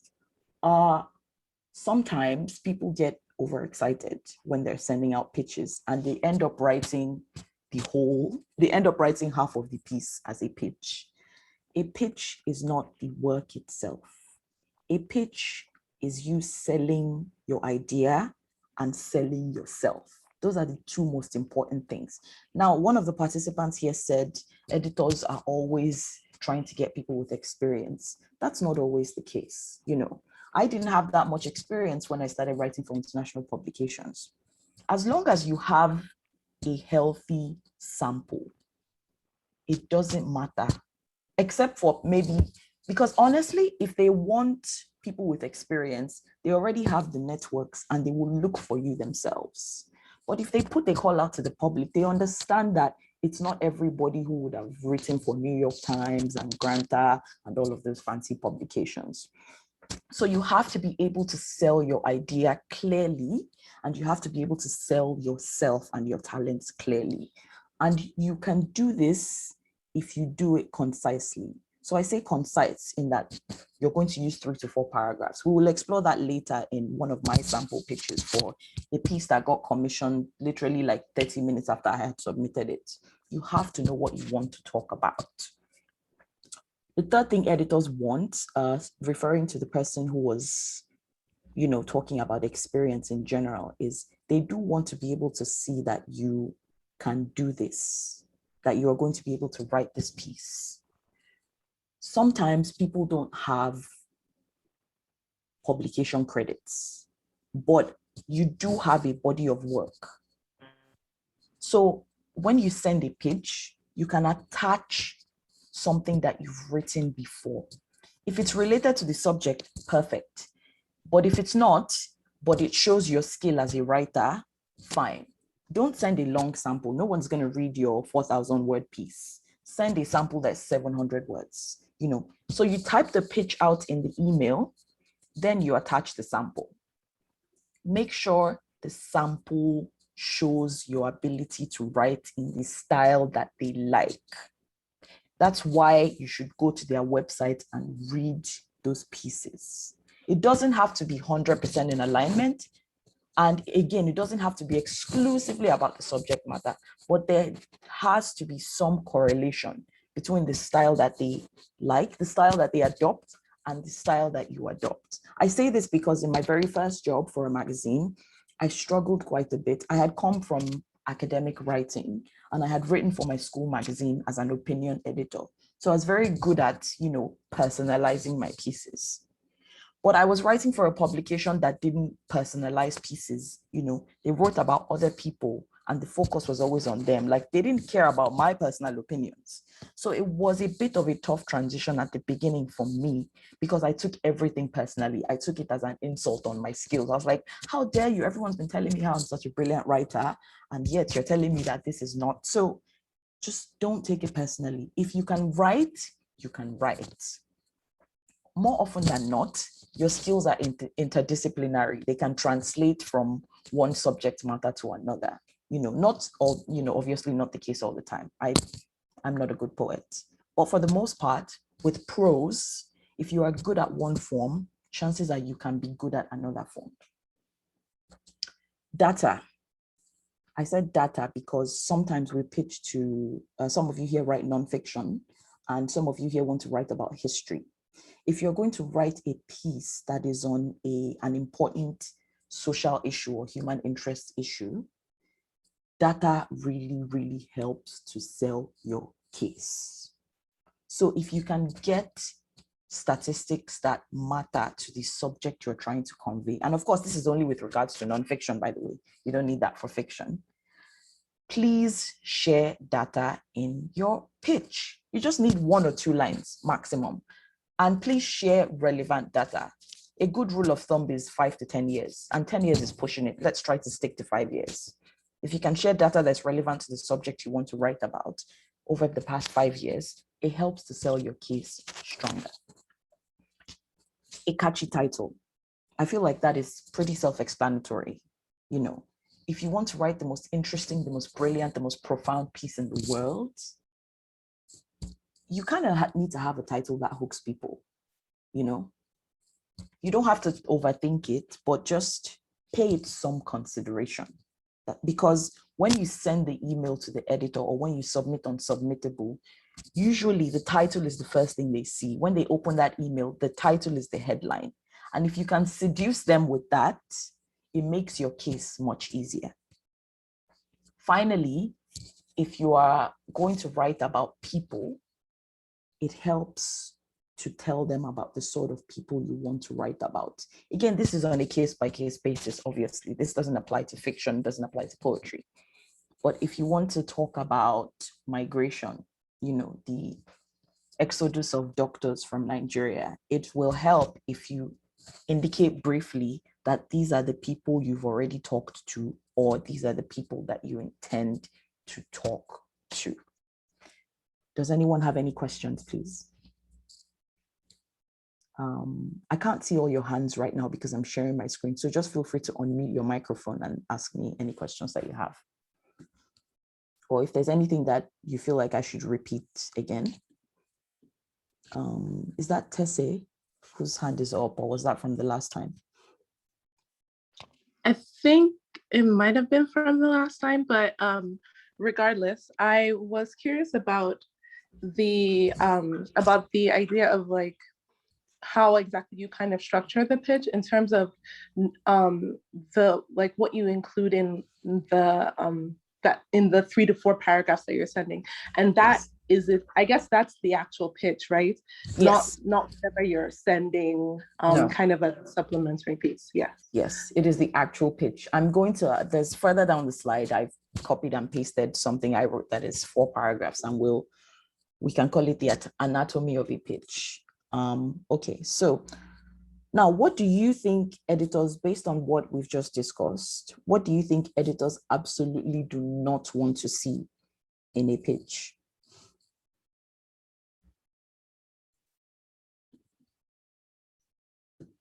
Too much information. Yes, too much information. Like, you're not writing a diary entry here, guys. Anyone else?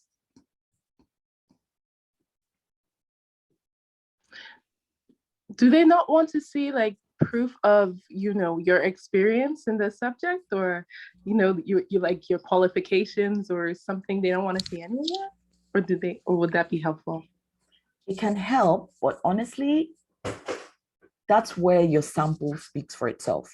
So because I've written for quite a few publications, I no longer feel the need to attach a sample. When in the little at the end, I usually just give them a brief biography of who I am. And that usually does the trick. But in the earlier days, when I hadn't amassed as many credits, I attached links. So I would just put a little hyperlink and explain. I was like, please see so piece on so subject. And it was never a long piece. Even if it's just a personal blog post, or if it's a Word document, just give them something that convinces them of your skill. When you move forward in the future, you no longer need to do that, because once they see that, oh, you've written for this people and those people, obviously it means you can write. But yeah, this is what editors don't like to see. Somebody already brought this up. We don't need to hear your life history. Save that for your TED Talk or for your celebrity appearances when you blow. We don't need a 4,000 word sample, except you are applying to a short story, a prize, because I know that with certain prizes, they ask you for entire short story submissions.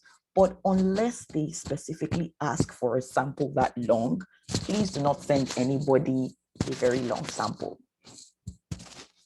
Only book publishers and prize committee people like to read super long samples. So if you're pitching to get yourself published, that's a whole other world of pitching, and that's going to require a lot more work. Please and please and please proofread your pitches. Proofread your pitches. You don't want your market to spoil just because you were misspelling too many words, or I'm just saying, like, it's a bit nitpicky, but it says a lot about how much attention you pay. And I can say this because I used to be my grammar used to be pretty bad. I used to write really well, but when I would get editorial feedback, it would be so many red markers in my grammar. And so I don't want you guys to make the same mistake. Don't be like me. And of course, poor value alignment. If a publication is asking for fictional submissions, don't think, even though that publication has been known to publish nonfiction, If they are asking for fiction, do not pitch them on non-fiction, period. Does anyone have any questions, please? I had a question about value alignment. Yes, please go ahead. I don't know, maybe it's a word thing, because when I saw values, I thought it meant like if you identify as a Christian, you should not pitch to a spiritual magazine. So I don't know. That was what my mind just went. When I saw values, I just thought it meant maybe something identity. Okay. But you just meant values in terms of the genre you're writing versus what they're asking for. Okay. Essentially. Thank you so much. Actually, I'm so glad you asked that question because I didn't even realize that I might have needed to clarify that. Okay, so now we're moving to the practical session. Do you all have your laptops, please? Yes. Okay, so I'm going to share my screen again because somebody has wonderfully shared a pitch with them and it's anonymous. So I'm going to ask us collectively as a class, based on what I have just shared, to critique this person's pitch. Okay?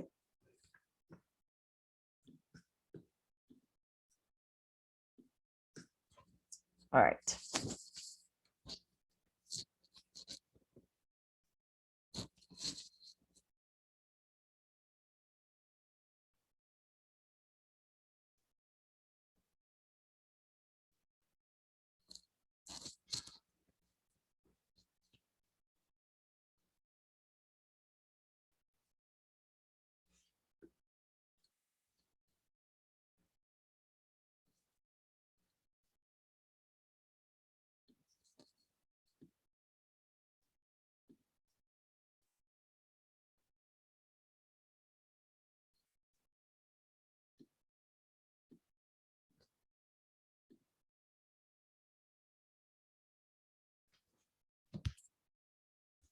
Have we all read it?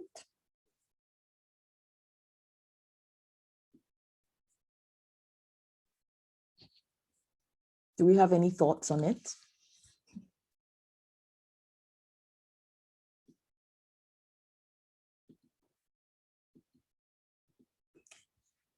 So I guess the first question I have is, if you were an editor, would you commission this piece?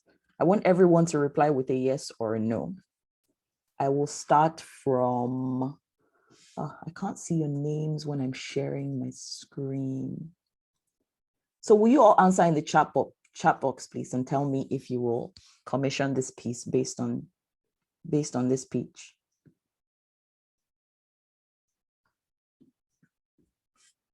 Interesting. Essa is the only one who has answered. Dotun has answered. Okay, so we have 3 yeses, 1 no. Anyone else? 2 no's. Oh no, wait, hold on. We have 2 yeses and 2 no's actually. Anyone else? Come on, guys, don't be afraid. This is completely anonymous. You don't know whose piece this is. It could even be mine. 3 no's and 2 yeses. 3 no's and 3 yeses.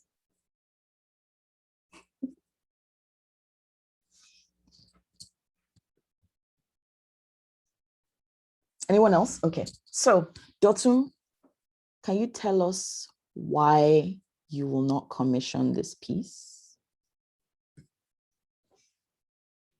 Okay, thank you. Yeah, so firstly, I think I don't understand the idea of the story, because even if you are pitching something to me, at least I should have a clue of what I will commission. But I don't have the idea. You're just okay, like you are giving me the outcome of this story. You are not giving me the background of the story. So that's why I won't commission it. Okay. Who else? Oh, my chat box has disappeared again. Somebody said, as a nice person, they would say no, but with a second chance. Please, can that person explain why? All right, that's me. So I would say no because following what we have been discussing. However, I see where the writer is heading to. I see it. I see what poetry can do with expressing African folklore and exploring African trauma. I see it, but I don't think he or she fully understands what they want to do. Hence my second chance of I see what you want to do, but you need to actually see it fully yourself, if that makes sense. It does. Thank you. Immaculata says no. Also, hey girl. Is she still in the house? Yes, I'm here. Hi. Hi. I agree with what the other two people have said about, just because I feel like, I don't know, maybe I wasn't as patient because I had to really quickly for this class, but if I got this in my email box, I wouldn't be very clear about how the writer is going to go about this. But more importantly, I would say no, because I don't feel a sense of why now? Like, why now? Why you? Yeah, like what's important was not just urgent, but what's important. Make the case for it, yeah. All right, thank you so much. All right, so the yeses, tell us why. Cynthia Chukwudi, why would you accept this pitch and give this person money to embark on this? Who wants to go first? Chukwudi, do you want to go first?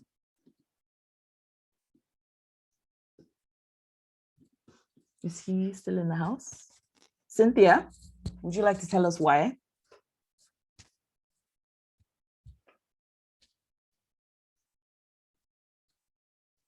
Cynthia Chukwudi. David? Okay, hello. Hi. Can you hear me? Yes, I can hear you. Yes, for me. Okay, sorry, I went off for a bit. My networking issue. Yes, because I actually get the idea. Okay, so Cynthia, can I go on? And sorry, also hold where on. she made. Please let Cynthia finish, and then you can come in after her.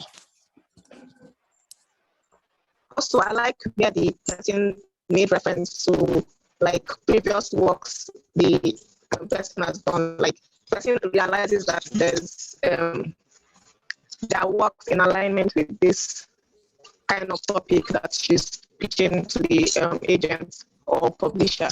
So I also like that aspect. That means she has also made her research, or he or she has made their research, and they know that they're in alignment with what the company wants or what the publisher wants. Okay. Thank you so much, Cynthia. All right, Chukwudi. Chukwudi, I think you were the one there was a guy that wanted to talk. Yes, it was me.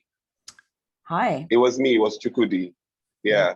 Tell us why you love this pitch. Okay. Hi. So I love this speech because it talks about how African place, I think I see that there, affects the development of an African child. And it promises to show, let me just get quickly, it says it promises to show the dynamics between African children and African adults. So I'm already thinking, I'm sure there are so many people, and he said something about a childhood, it reveals the hidden law contained within these cultural pieces. What I just got from it was these pieces, these poems will show more about the African child and how the society plays in the development of African child and how it connects to being an adult also. So I gave it a yes. I will be a part of the book. Okay. Yeah. All right. Thank you so much, everyone. These were very helpful comments. So I noticed that the people who said no all tended to coalesce around the same point, that I understand the general direction, but I need things to be a little bit clearer. I need things to be a bit more specific. As somebody said, no sense of why now and why you. And an important thing that somebody who said yes told us was she did make some effort at demonstrating an alignment. So from my opinion, I would say that, can you all see my screen, by the way? Yes. Okay, I would say that this is Yes, we can. probably the strongest part of the pitch. Because what it does is that it shows that this author has made an effort to get to know who the publishers are. She understands their thematic specialty. With this, I think that the opening sentence is a very good opening sentence. You tell us the format, you tell us your influences, and you tell us your subject matter. So I have to applaud you for an excellent beginning and ending. It is the middle that needs a bit of trimming around and work. Now, because I've told you that a good pitch can be 3 to 4 paragraphs, you can afford to be more generous with your sentences. Here, I believe that this section is talking about too many topics. I understand that the pitch here is a book, so you're going to explore, obviously, a wide range of topics, but it still feels like you're just, it's like, oh, anything related to Africa, it's like you're talking about African trauma, you're talking about African childhood, you're talking about African adults, you're talking about socio-political dynamics, you're talking about the government, you're talking about patriarchy. It's a lot for me to wrap my head around, and as I think it was Immaculata that said it, these people are not going to spend 20 minutes trying to decode what you mean. Like sometimes they read these things, like it's the same way I guess recruiters read CVs. They're reading these things quickly. There are lots of people that are pitching them, and some people have done rubbish. So they'll get to a point where they're just tired and they're pretty much skimming through. So you want to be able to articulate your value add as clearly as possible. So for this person, I would say pick a side.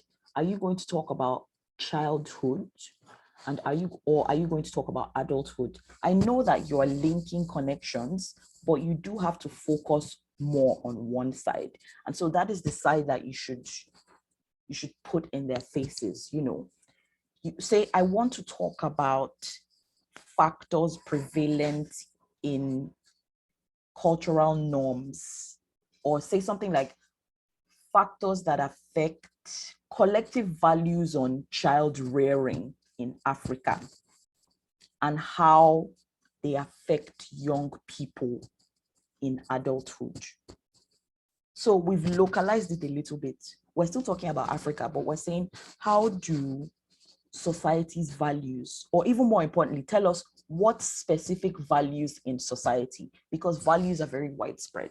So you say, how do societal values of so and so affect African children and their decisions, like their decision making in adulthood, or one aspect of their decision making?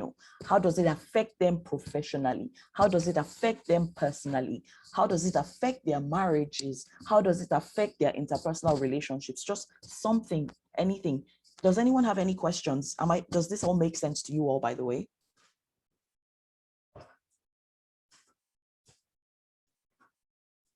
Oh, I can't see you guys, so you guys are gonna have to help me out. Am I making sense? Please just unmute your mic.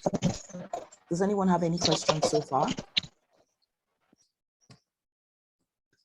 Okay, perfect. So based on what we've just said now, whoever the author is, you don't have to identify yourself. Was this helpful? you can DM me privately. I'm no longer sharing my screen. Was this helpful to the author personally, the person who shared this?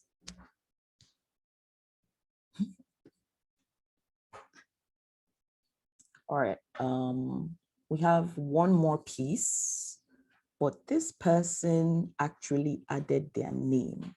So it's going to be a little bit tricky. But let me see what I can do about that.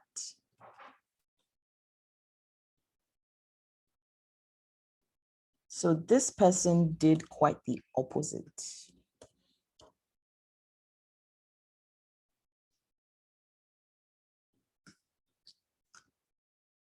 Let's go. This is a very, very lengthy piece.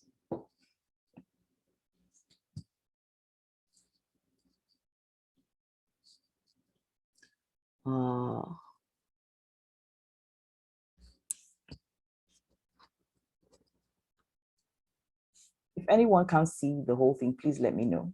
We don't have to finish it, by the way. You can just read half of it.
Okay, so what are our thoughts on this? Please indicate in the chat box as usual.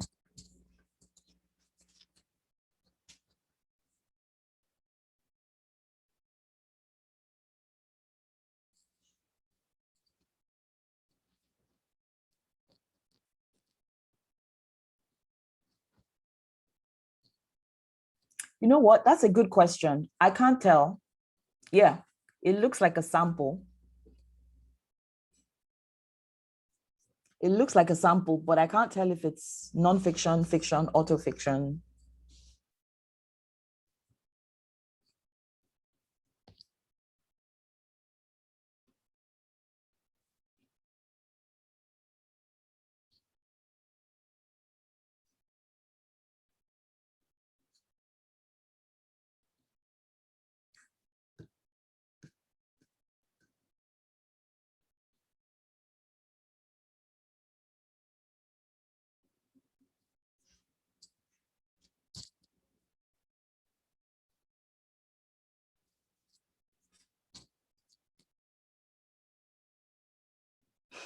I honestly, me too.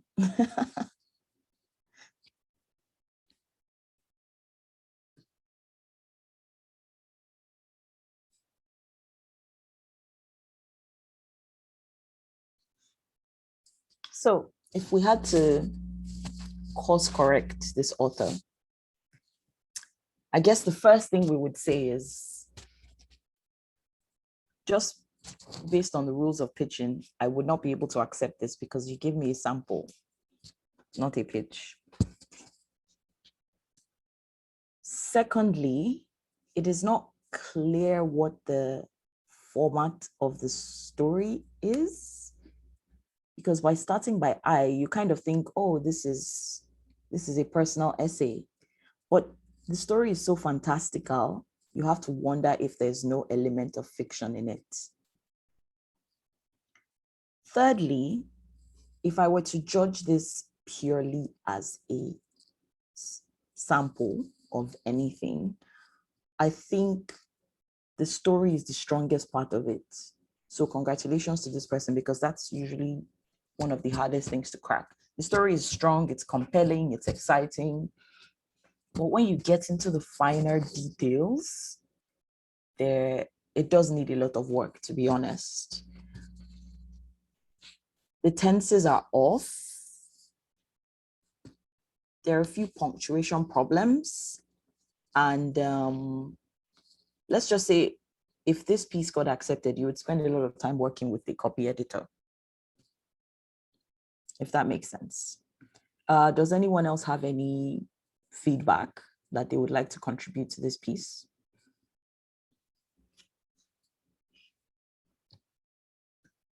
Hi, Farida. This is Hi. Essie. Yeah. So in the story, I liked that. So when she quoted the Bible, when I'm saying she, I'm assuming say she, when the writer quoted the Bible, and also for, I think at the bottom part in remembering the dad, and it looks like a story, but I think even if it was an interesting story, the person framed it as they predicted that because of their religious belief they would break up, but I don't think it was because of their religious belief they ended up breaking up. So maybe that thing didn't flow well for me. That was confusing. And then I also did not see like how the train of thought went from it's because I did not listen to my father and I went abroad, that by the time I came back with my 3-year-old, my father had died. So I did not see the transition on how that, maybe halfway in between, like, oh, my father said so. And I'm assuming if you can go to America, you can send letter or email.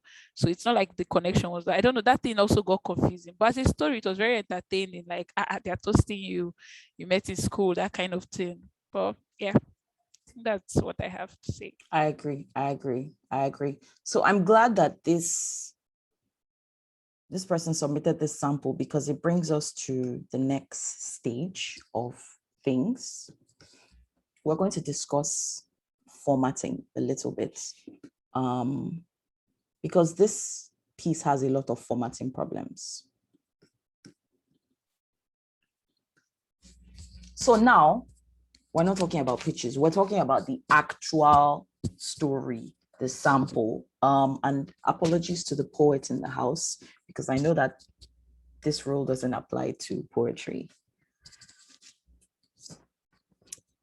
When you want to submit a sample for anything, whether it's 500 words or 4,000 words, there are certain general rules that help to streamline your piece. Now, of course, some publications might ask for something slightly different, but in general, this is usually a widely accepted standard for things you want to submit.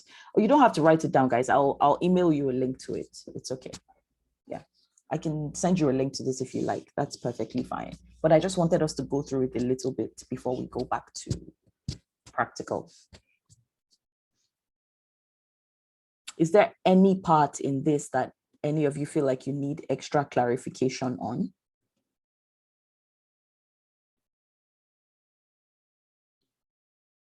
So the right side should remain ragged. I don't know what that means. The second point. Honestly, I don't know what ragged means, but just focus on the left alignment. Align, okay. Yeah. We can also look that up on the internet. Yeah, okay. What should be included in the opening sentence of a pitch? Okay. I'll answer your question once we finish doing this. So if you use Microsoft Word, this is usually the default. Like, I have never ever messed with my margins on Microsoft Word and I've never gotten any complaints. So you shouldn't worry too much about the margins. Left alignment is a simple Control L. When you highlight all of your pieces, you press Control L, Control J. Times New Roman, size 12, black text on white page. Please don't make your article yellow or red. Single spacing between sentences. That's when in between your words, you only press the space button once, not twice, please. Double spacing between each line, that's a simple Control+2. You highlight all your piece and you press Control+2. That's how you double space your lines.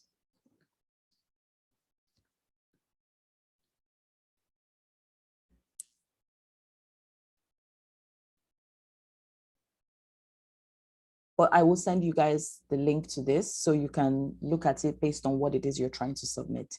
This is a bit more extensive because it's a book and it's not a short story.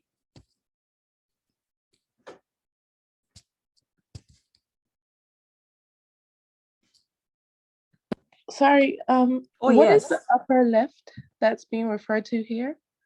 Include your personal details at the upper left. Like, where would that be on a page, I guess is what I'm curious about. Okay, so this is a sample of my short story that I submitted for a prize. Okay. Typically, you can put your name here. So again, that's why I said it varies in general, but you see where this header is? You see the space where this header is? You can put your name in there. Okay, thank you. I just wasn't asked to put my name in this one, that's why. Because it's an anonymous submission. Or when they're judging it, at least they don't want to see your name, that's why.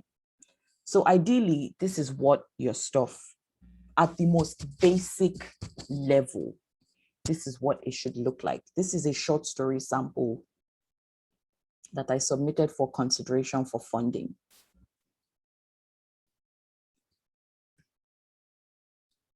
So do you see how it's formatted?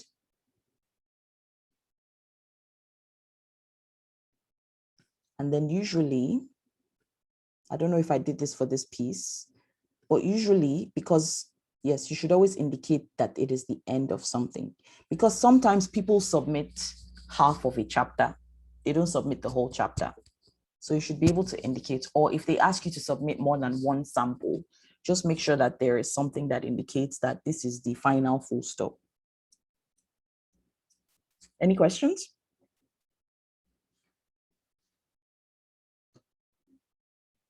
Any questions, anyone?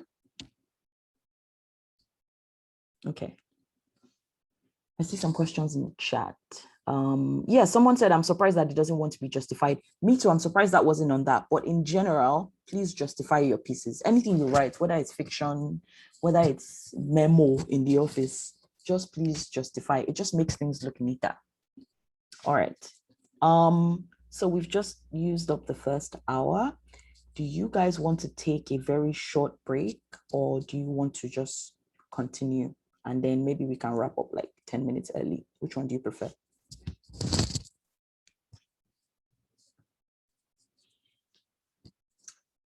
You can send me a private message. Okay, we're happy to keep going. Okay, the second question. Well, only 2 people have responded. That's not enough of a sample. I need more people to respond.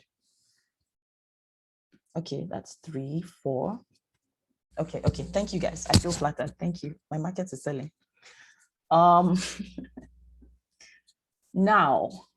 the other question I want to ask is, how are we doing so far? Are you getting your time's worth? Is there something that you feel like I should have talked about that I haven't talked about? You can send me a private message to that regard, because I really want everyone to feel like they have been included and considered properly. So if there's something you feel like has been missing from this first hour, please let me know in the private chat.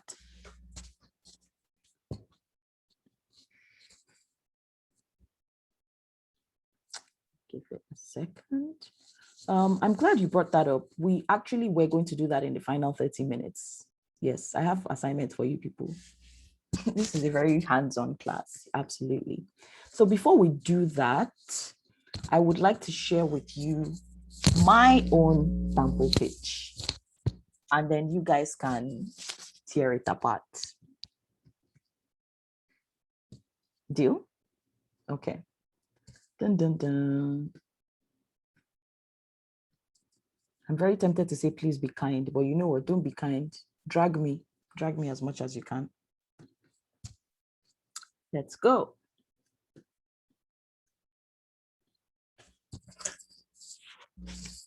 So this was sent to a magazine. I remember when they asked for submissions, they only talked about, the theme was just place. They just wanted to talk about place. So it was a pretty broad theme, but this is what I sent to them. As you can see, it's 3 paragraphs.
So what do we think about this?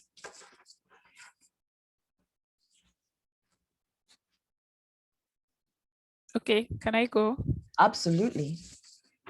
So I didn't see what, I don't know what we'll call it, the link between like what they do, the magazine you're pitching to. Yes. You had mentioned that in about, so I would assume maybe citing what would have made it more to maybe their last article about X and how it now ties into Y. So I think that ties into the value theme. In addition, I noticed a grammatical error when I asked my lawyer.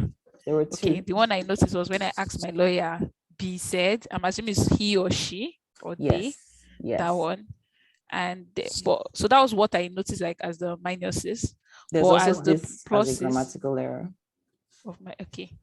Then as the pluses, I like the ending, like the frustrations of a faulty infrastructure. How you ended that second paragraph is, it's like, even if it's not a visa thing, something that's getting anything that involves government in anywhere. So I felt that's the kind of thing that someone would easily pick and see. So that was one plus I like. I also like that you referenced, like you linked you sort of sold yourself like, hello, for me to have been shortlisted shows other people think I'm credible, but just in case, you can also, you hyperlinked other things you've written. I thought that was also very good. And I like that you already gave a bit, I don't know if we'll call it data, but where you had said the process has taken 3 separate filing processes, you're already giving them that this is not, I'm not just saying it's something that happened once, but it's happened up to 3 times, enough that it has cost me this. So you've given them numbers too. I think so. That was what I like. You gave numbers, you linked your speeches, and yeah. Thank you. Someone's hand is up. Tefe, is that you? Yes, it is me. So what I really enjoyed, aside from everything that was mentioned previously, which I agree with, I really like the comparison to other people's experiences, to like someone's experience that was different from yours, like the previous occupants of your position. I thought that was really interesting because it kind of helped increase or kind of like explain why this piece, why does this matter, what makes it urgent, what makes it important, what role is it really like filling, and how it's kind of, like I felt like it really answered that in a succinct way. I felt I also really enjoyed the quote from your lawyer. I thought that really kind of gave almost like a sample of what the story would be like and what it could like maybe a bit of like your writing voice, kind of a sample of like what the story could be like, what it could explore, but in a way that really made sense within the pitch. I thought that was really interesting. In terms of like, or at least like regarding something that I thought could be stronger, I think the first, I think that it took me a while to be totally clear. And honestly, I'm not entirely sure of how long, like what kind of a piece really it's going to be. I think if it could be a bit clearer, I think it's going to be a nonfiction piece. It could be a creative nonfiction piece. I'm not sure whether it's going to be more of a personal essay about the piece. Yes, yeah. So yeah, just a bit clearer on like what the format would be, how long it would be, that kind of stuff. I think that could be a little helpful and early on so that you can, I think, so that the reader of the pitch can kind of like guess, okay, this is what we're expecting, this is what we have space for right now, in a very direct way. So thank you so much for this. To answer your question with this, the publication is already known for like they have a word count that they usually go for. So stating what the word count would be like tautology. But I agree in specifying the piece. It was also for a nonfiction magazine. They don't publish fiction. So if it was that's, again, it's the things that they ask for. So if they're asking for fiction submissions, when I'm pitching fiction, I don't have to tell them that it's fiction because they will only be expecting fiction. So that's why I keep telling you guys, submit what they ask for. But thank you so much for, there was somebody who mentioned the spelling errors. I'm really glad that you pointed that out. And also, I guess there could have been a stronger value add to the mission of the publication. 100%. So I sent this pitch out in 2018 and it got accepted, even with all the flaws. So you see, there's still hope, guys. And this was the piece. Yes, this was my title, by the way. So when I say catchy title, guys, this was the piece. And I got paid for it in dollars, about $300 if I can recollect. So if anyone was thinking, why are we spending all this time focusing on pitching? This is why, because that's how you earn the dollars. Alrighty. Okay, so yeah, sorry. Sorry, yeah, I just had one question. So it was a call for submissions that they had, and they were like just generally asking for certain pieces, or did you kind of just submit? No, I didn't. It was not an unprompted one. I followed some of the editors on social media, and this is something we'll also talk about towards the end, just essentially strategizing around, you know, your future earning goals, the things that you can do in the short term and in the long term. So I just saw a bunch of some of the editors sharing, you know, that they wanted to receive pieces, and then I just entered their inbox. Yes. Okay, so quite a few of you have requested that we work on a pitch collectively in class together. And I agree, we could definitely do that. There's also something else I wanted to share with you. So it would be up to the class to determine which one they want to do first. I wanted to share practical tips and tricks for managing your submissions. So we're going to create, this is something that somebody shared with me a few years ago, and I find that it's been very helpful. It's called a journalism cheat sheet. And it's pretty much a spreadsheet where you start to collect information that over time becomes your source of networks, and it becomes a networking source, and it also serves as a submissions tracker. So you start a spreadsheet, you document the publications that you like, you document the people who are associated with those publications, you document what the publication is about. If you have submitted, you indicate yes. You indicate what your submission pitch was about. You indicate what you were offered as payment, or what they generally claim to offer as payment. And you indicate what your response, what their response to your submission was. And if you do it, and promise you in like 6 months to 1 year, you can look at it and you can really see an overview of how far have I gone as a writer. So I would like to do this with you guys, but I would also like to work on a pitch collectively in class. Which one should we do first? Totally up to you guys. Which ones would you like to do first?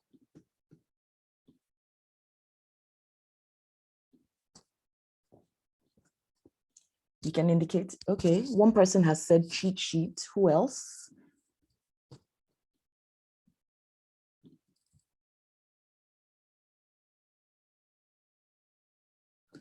Someone has said pitch. So we have 1 vote for pitch, 1 vote for cheat sheet.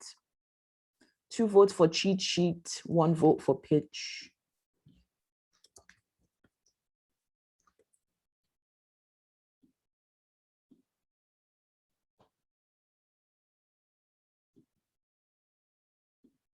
Okay, we have 3 people. Okay.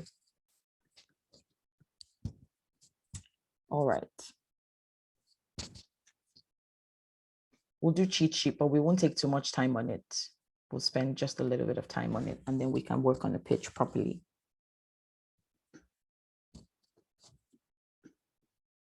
All right, okay, cheat sheet is winning.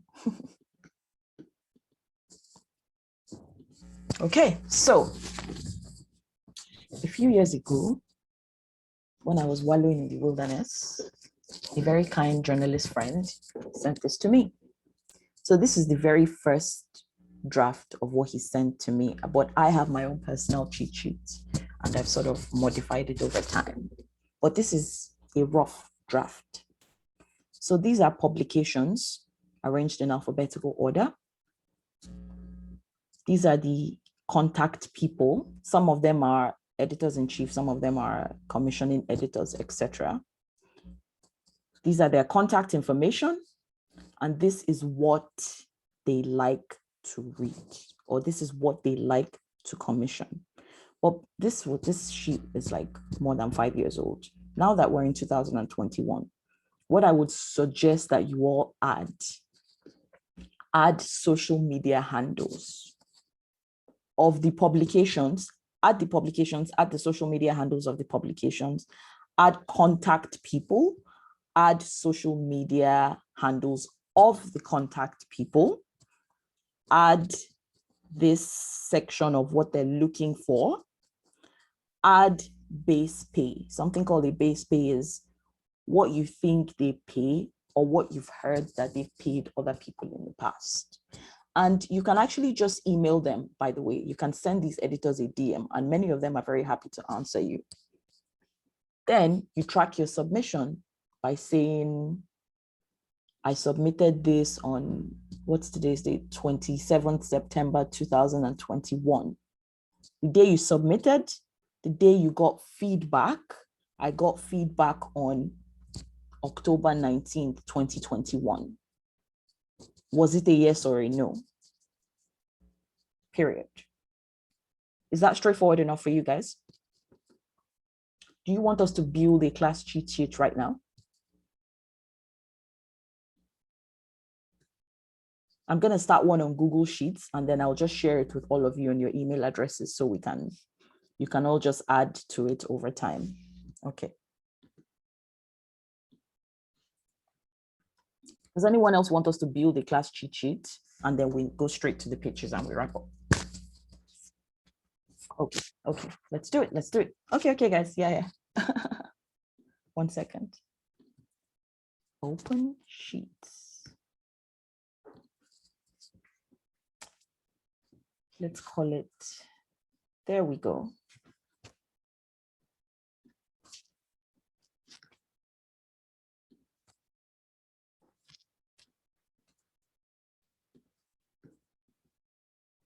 All right, so we'll call this publication title.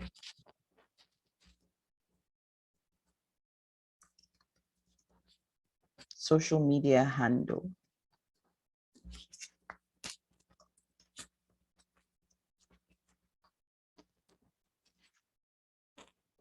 What's the last one that we had?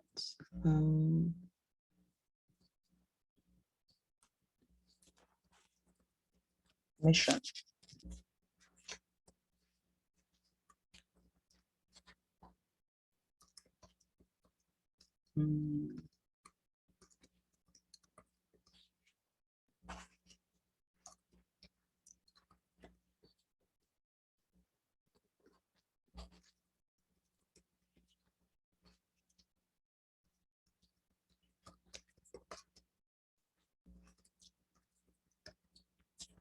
Yeah. So I will share my own old cheat sheet with all of you over, after this class, by the way. So please, can you put your email addresses in the chat so I can share it with all of you?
Why does it keep doing that?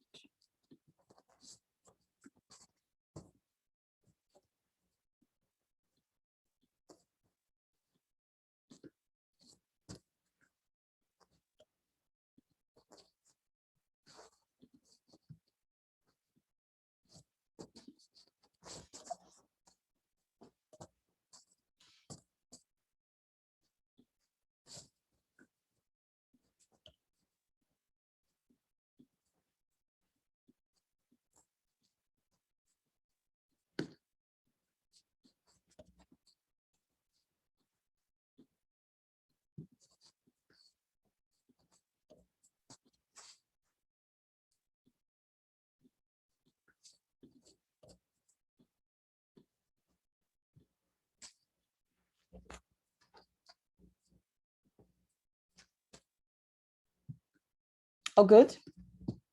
Okay. So I will email the original one to the ALITFEST address, and you can all, personalize this and take what you need from that old sheet that relates to what you want to do, and just keep building, keep building. And yeah, you will see like quite a bit of magic does happen when you work on this sheet over time. Somebody had previously asked a question about getting in touch with agents. I don't have an agent because writing is not at the forefront of my pursuits at the moment, but there are pathways where people can find agents, even though you're not in like an MFA program or something. One of the first things you can do is look at publishing marketplaces. Publishers' marketplaces usually have requests. The collection of short stories that I published, I actually saw it on Twitter. It was a call for a UK publishing house asking for non-traditional voices to pitch them. And then I reached out to them and that happened. So social media is a really, really, really, really great tool. I don't think that you should underestimate how social media can really, really improve your earning power. Because a lot, I'm going to tell you guys the truth, as much as you think you need these big editors, they also need you. They are constantly looking for diverse, young, non-traditional voices. Because these days, if a magazine or a publishing house doesn't make an effort to be inclusive, people are not going to give them money or give them attention. So they need people like you. You just need to position yourself in ways that you can find them. Yes, publishers marketplace like an open call. Yes, exactly like an open call. However, if you become skilled enough at networking, what usually happens over time is that people learn to just find you. So I don't pitch anymore. I mean, I will probably still get to it in the future, but these days I have to be honest, I haven't pitched in like a year in terms of just writing for money. I found that people just find me and they're like, oh, I read this piece in this place, or somebody told me about you and I would like you to contribute. So, but that can happen for you. It only took me like 6 years, but it is possible. All right, let's go back to Rahima, you're dropping your emails so that you can all collectively use this sheet to track your submissions and learn more about the industry with which you'd like to get published in. So this was the sample that I showed them. And then we just made that sample a little bigger. Okay. So Rahima, you can drop your email. If there's anyone whose email that I missed, please let me know. Okay. Dun, dun, dun. Are you ready to work on a collective pitch? Do you want me to pick the pitch, or does somebody in the class want to take on that role?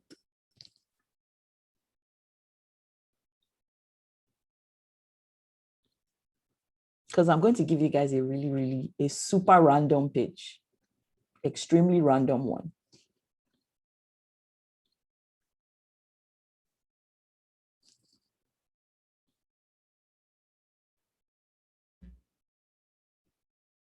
Are we ready? Okay.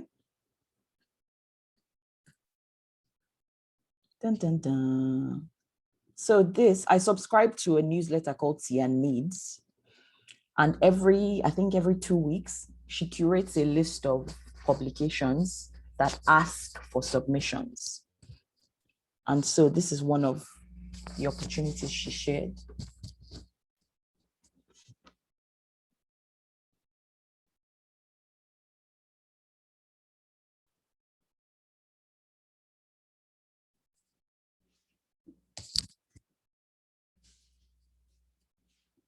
So I'm going to open a fresh Word document and we are all going to write this pitch together. I will not be contributing any words. You can just tell me what you want me to put in the pitch and I will type it per your instructions. So Amy is trying to commission, Amy is launching a series called My New Normal. The writers will talk about that. Siri, please. Who would you like to call? Siri, please keep quiet. Anyway, so what is the first step, guys, based on what we've learned in this workshop? What is the first thing we have to do before we even start typing out a pitch? What is the first thing we have to do? Go and read maybe 2 or 3 of their articles. Okay, anyone else?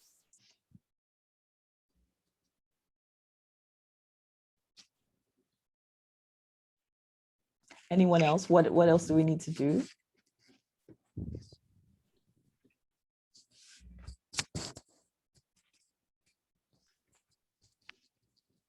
Okay, so the first thing we would do, obviously, is familiarize ourselves with iPaper views. So let's take a look at them. Who are they? So they are the opinion section of the iPaper. And this is their link. Okay, sorry, guys, I need to move this thing. There we go. Okay, so iPaper, this thing constantly in my way. They write opinions. It looks like they like to write about, okay, so there's a little bit of politics, but there's also a little bit of pop culture, as we can see. There's a little bit of general commentary, more pop culture, social media. So, okay, so we can tell right now that there is a heavy political lean to this publication. But since we're not really writing about politics, we can go to lifestyle.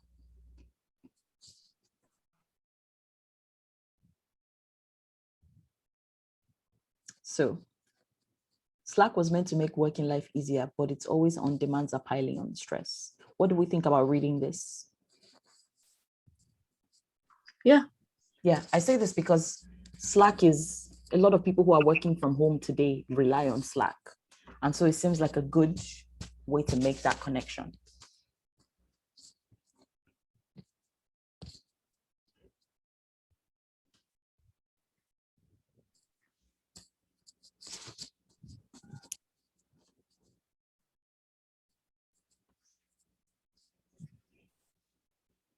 So we can see here that it's very like journalism sounding, you know, it's impersonal. There's a lot of research. You know, basically They it's not, reference people a lot. yeah, it's not that exciting, basically.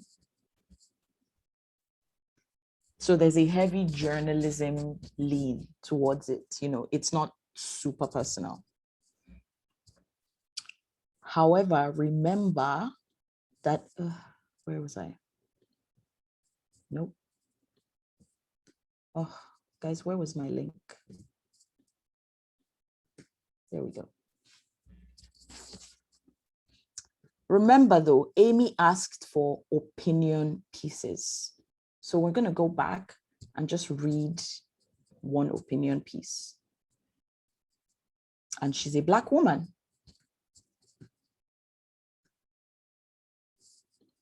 So let's read one opinion piece.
So what have we noticed about this piece in comparison to the first one that we read?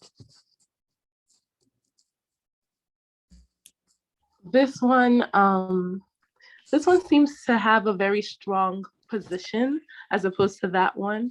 From the beginning and from just even from the opening sentence, they kind of make it clear where they stand, although they aren't really, I mean, they even use the term we, so they're referring to they're like to themselves, to themselves, as well as to the audience, and including us in their story and their experiences. So it's very personalized as opposed to the previous one, even though it does also use a lot of quotes and citations and data from, quotes from the person being discussed, the comedian being discussed. Exactly. So it's very personal, but it also doesn't ignore some of the more traditional rules because she has a lot of references. It's not just a diary entry saying, oh, this is what I think and this is what I feel. She's saying this is what is out there and this is my response to what is out there. Do we want to read one more piece or do we feel confident with moving forward to the pitch? We should read one more. Okay. It's your market, guys. I'm your conduit. Do you want to read something else in the opinion section or you want to read in another section? Opinion section. Okay, something else in the opinion section. Let's try. Which other author are we excited to read? Ooh, this looks fun. Ooh, they love writing about politics. This clubbing with my 3-year-old. Is that not an opinion? It is.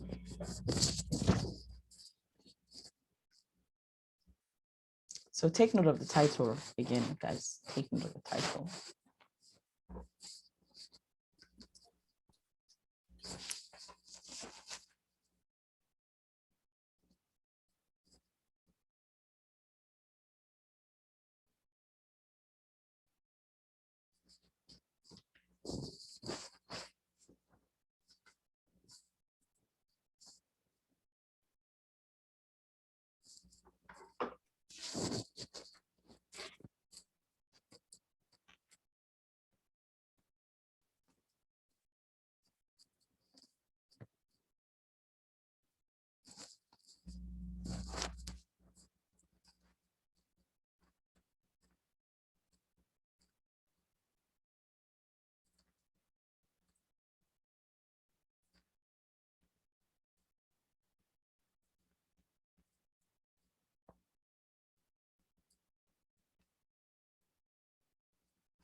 So what do we think about this piece? I enjoyed this one more, I think. I also noticed a lot of I when, so maybe that's how you know it's an opinion. She's saying, oh, I did this, I held this, I and my husband guarded the 3-year-old. I think that I like that. And then, but she also says we a lot. So when she talks about the not needing a mate, like the reason why people do not go to clubs as much. So I noticed she kept like when she talks of we, she uses examples that people can relate with. So maybe people in the same country. And when she says the dancing something in the show, she was referencing we sit on our ass. When she like, I just laugh when she said, yes, we know we all like to sit down. Like it sounded like something I would say or you would say, yes. And I think at the beginning, I know there was something that made me chuckle. She took poetic license and rephrased a popular cliche. I think it was at the beginning of the second paragraph. But I know that also caught my attention too. So it made it fun, easier to read. And so if I was a parent and worried about, yes, the family that rave together stays together, right? So that made me laugh. Yeah.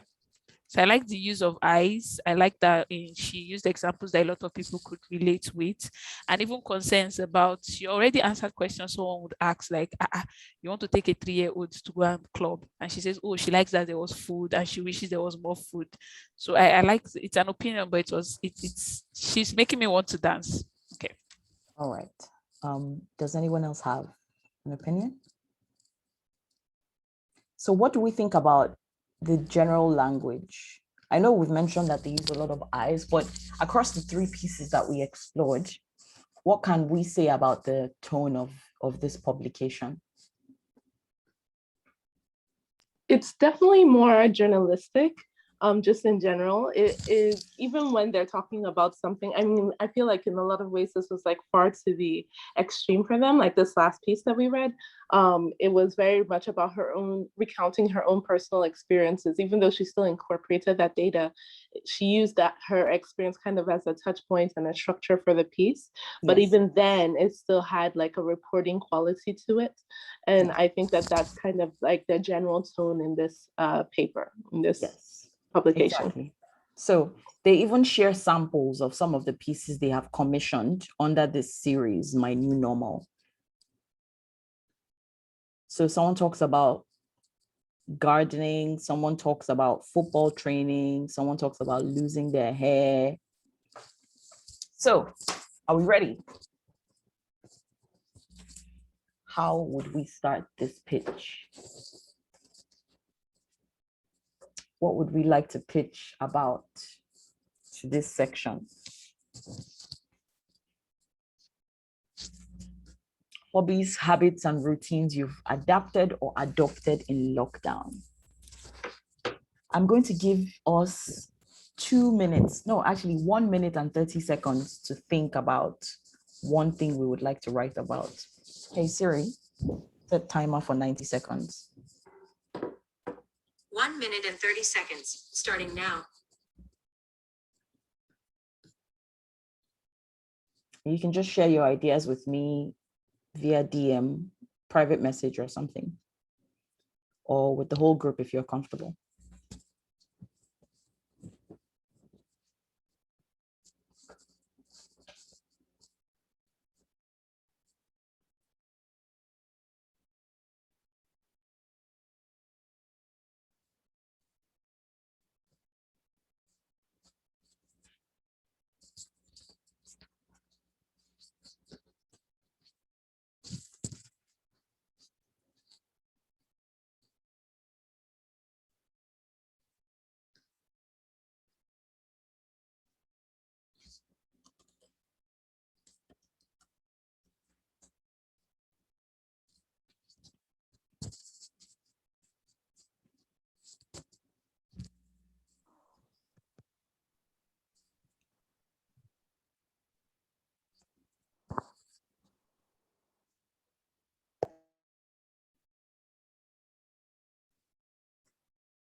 Oh, that moved quicker than I thought.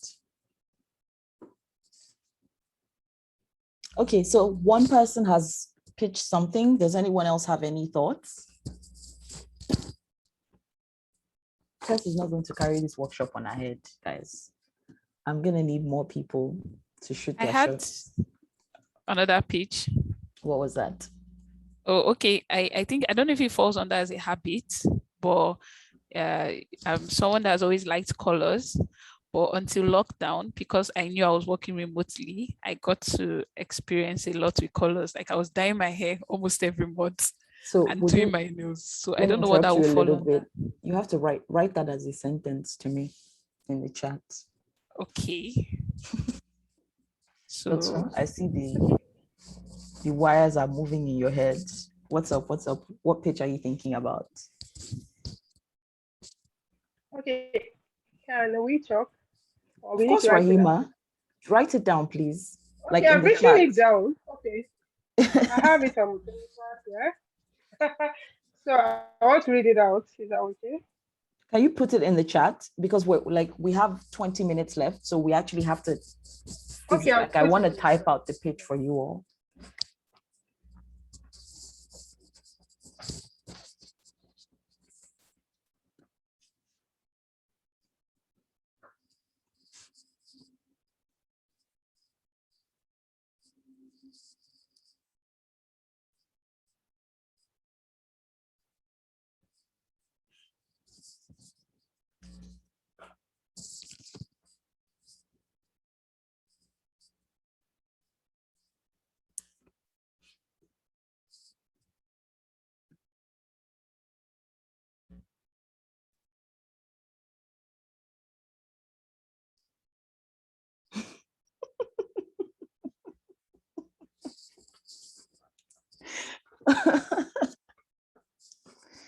Okay, these are some very, very interesting ideas.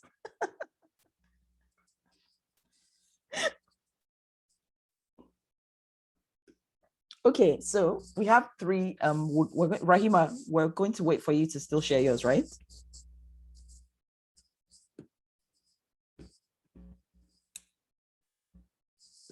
Rahima, are you sending your pitch to us? Yes, Okay. I am. Yeah, I'm talking. Okay. So look, just based on audience response, are we picking the OnlyFans light one? Okay.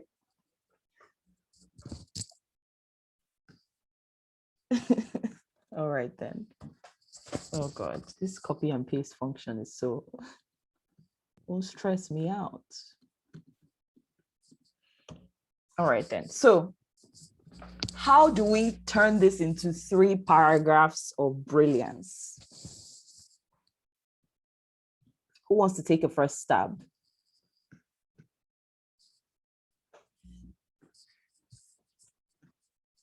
Oh, wow, that's such a nice, that's a heartwarming pitch, Chukudi. Okay, so ladies and gentlemen, for the sake of time and based on audience response, we will use OnlyFans Lite as our. So how are we going to start this pitch? Let's say we're devoting 2 paragraphs to explaining the pitch. 1 paragraph for value add connection to the publication and 1 paragraph for bio, but we won't do the bio section, obviously. What are we going to begin with? Immaculata, since you are the one who gave us this moving subject matter, do you want to take a first stab at what will your first sentence be? Wait, so does the first paragraph have to be about the pitch and then the second about the publication fit? I mean, ideally, you want to get to the point as quickly as possible. You can do the publication fit at the beginning, but for the sake of this workshop, the meat of it is the pitch itself. So that's what we want to emphasize. Okay. Lockdown meant moving my life.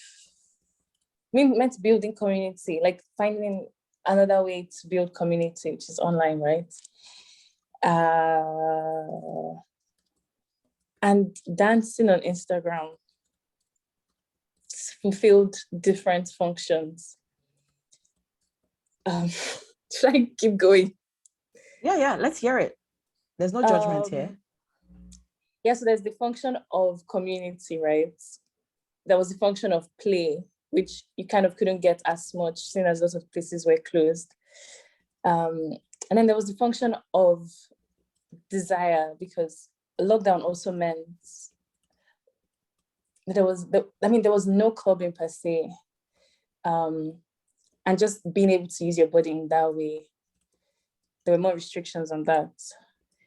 And then it felt like a first step to potential OnlyFans life, like getting out of a certain box.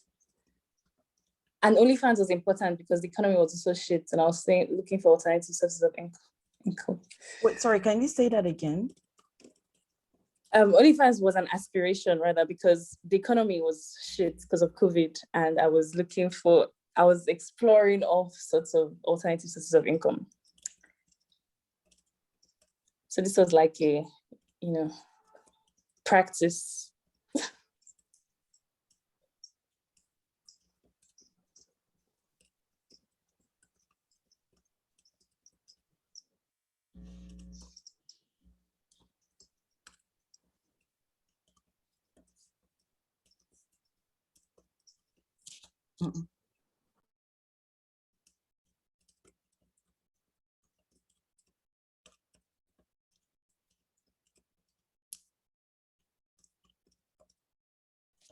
Yes, that's it.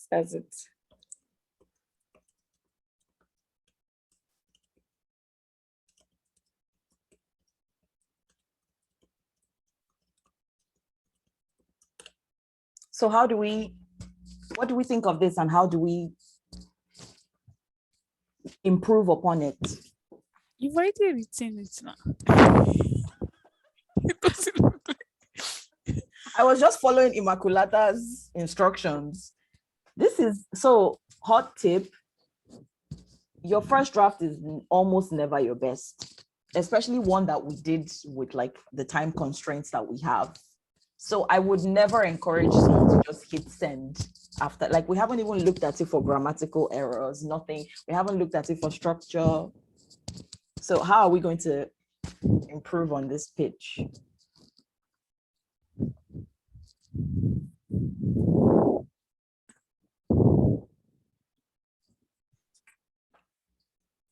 Like the core is strong, but it's not very organized yet,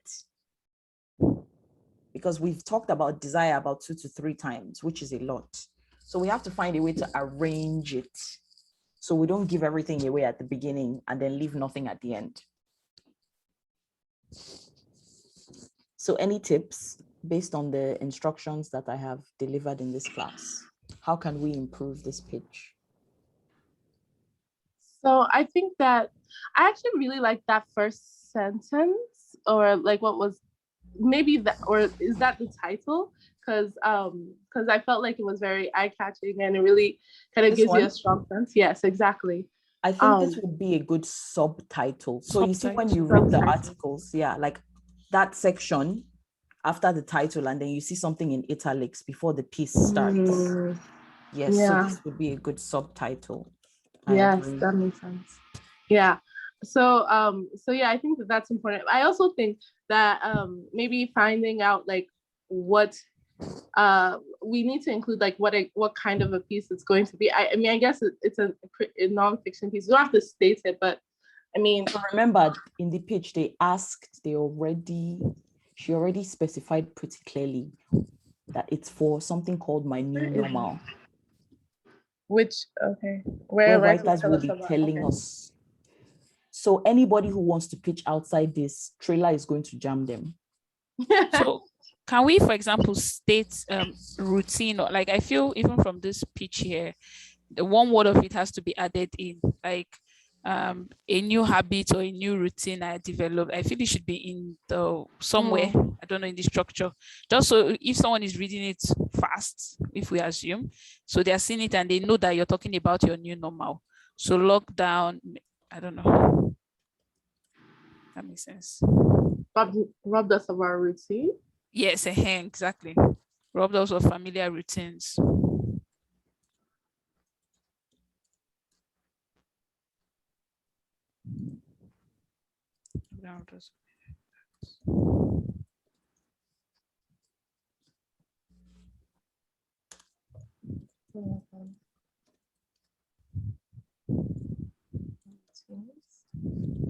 Never routines, yeah.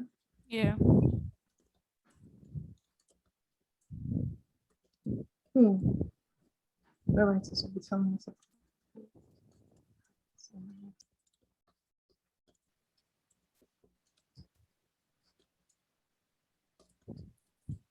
Towards the lack of community.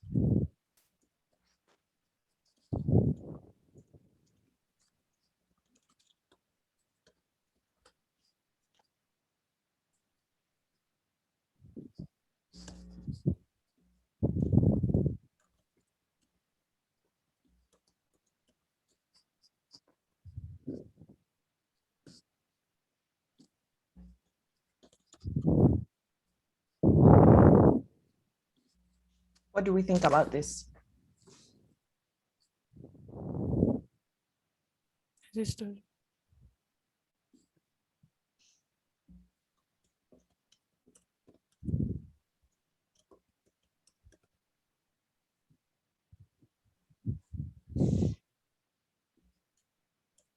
I think instead of, well, the use of play was used twice in closed section.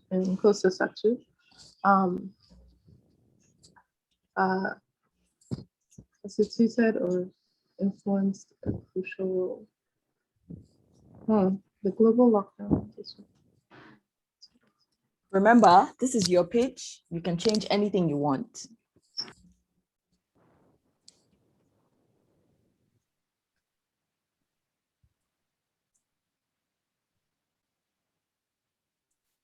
So instead of even saying in my case, the hardest adjustment to make, I'm just saying if we're trying to be as brief as possible, it could be my hardest adjustments were or was coping with.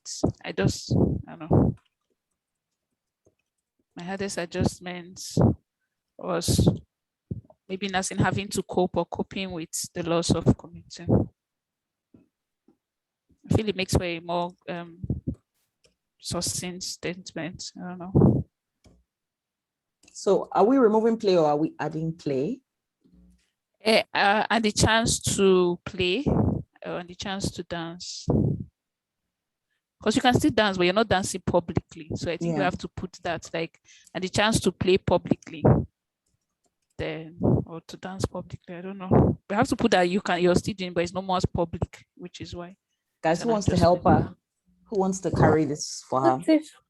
What if we remove? There's a sentence I have in my head that can merge the two sentences. So, dancing publicly on Instagram was a new hobby that helped me cope with the loss of community that came with lockdown life.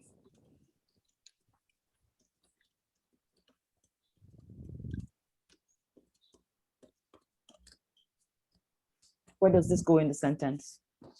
Right, as a replacement, like first sentence. No, as in right, it's the first, like instead of global lockdown disrupted many of our family routines. But I think we all know that. And I think we made that sentence because we're looking to put one of the keywords inside. But if we have hobby, then maybe we don't, because it's not a repetition, because you can have a private Instagram. No, I think the context she means is that, but I like the lockdown thing because I don't know, but it feels that's what gets everyone in that, oh, okay, it buys into, like if I see that line, I already know that, yes, this is probably a new normal pitch. That's what I'm thinking, like I'm the editor receiving this pitch, right? But because we could say the loss of community that came with the lockdown at the end. Because then we cut these 3 sentences down to 2 lines. So remember, we don't want 2 sentences as a pitch. We want 3 to 4 paragraphs. You have to give some sense of what you are going to of what the piece will look like, what the body of the piece will look like.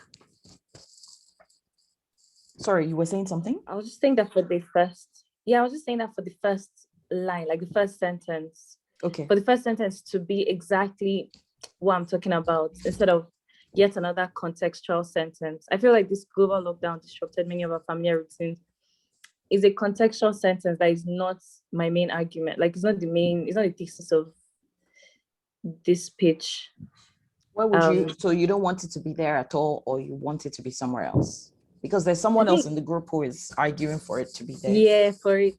I think it's implied.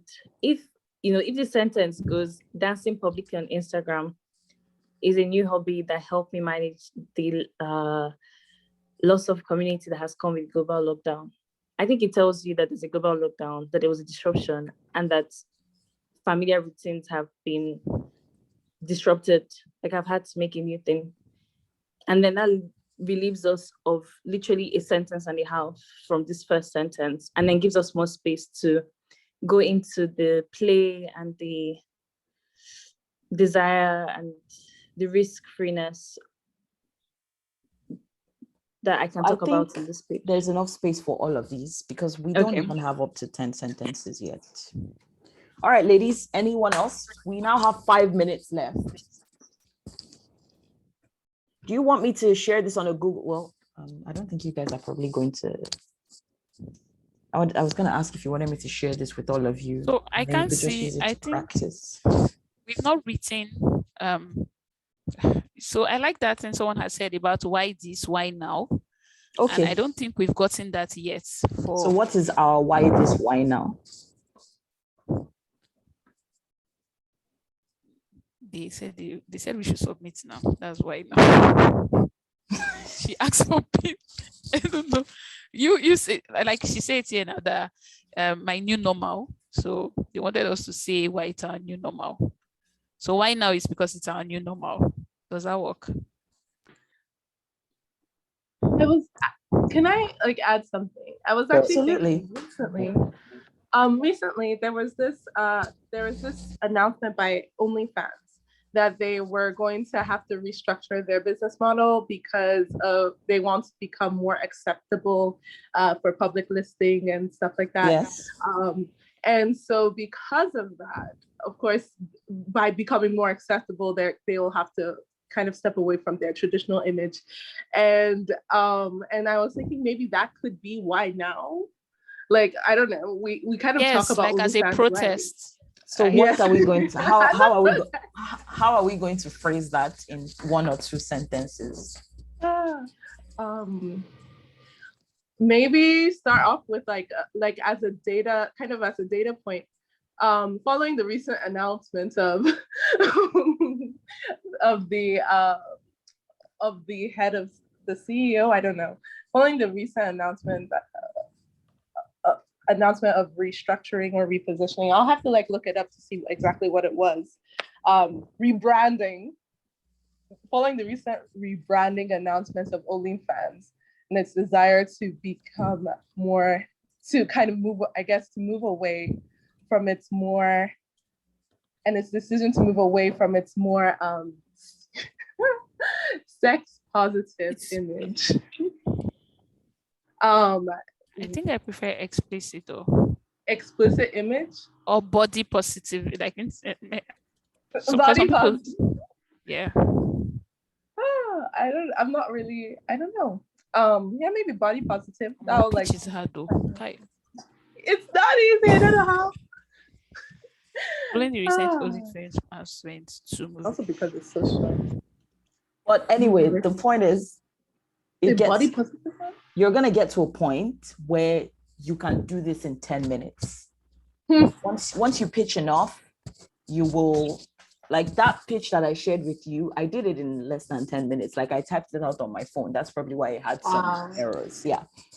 So once you know how to, it's just finding the idea that is the hard work. But this is the simple part. Once you become familiar enough with expressing your ideas in concise manners, then, it's just about finding the right audience for them. because we only have 2 minutes left. I have also shared this with the ALITFEST, the admin, so they can share this with all of you. I did want to say that I have had a tremendous time with everyone, and I want to say thank you to all of you for being active participants. Thank you so much. Thank you, thank you, thank you. The 2 hours passed very quickly.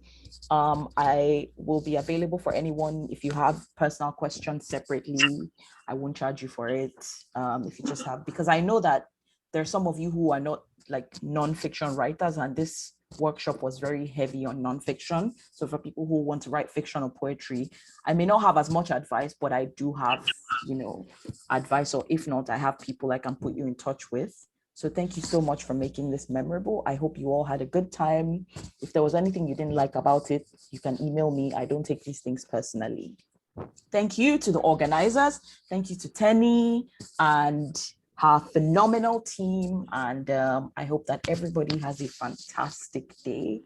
And please let me know when you send your first invoice in FX so that we can celebrate with you.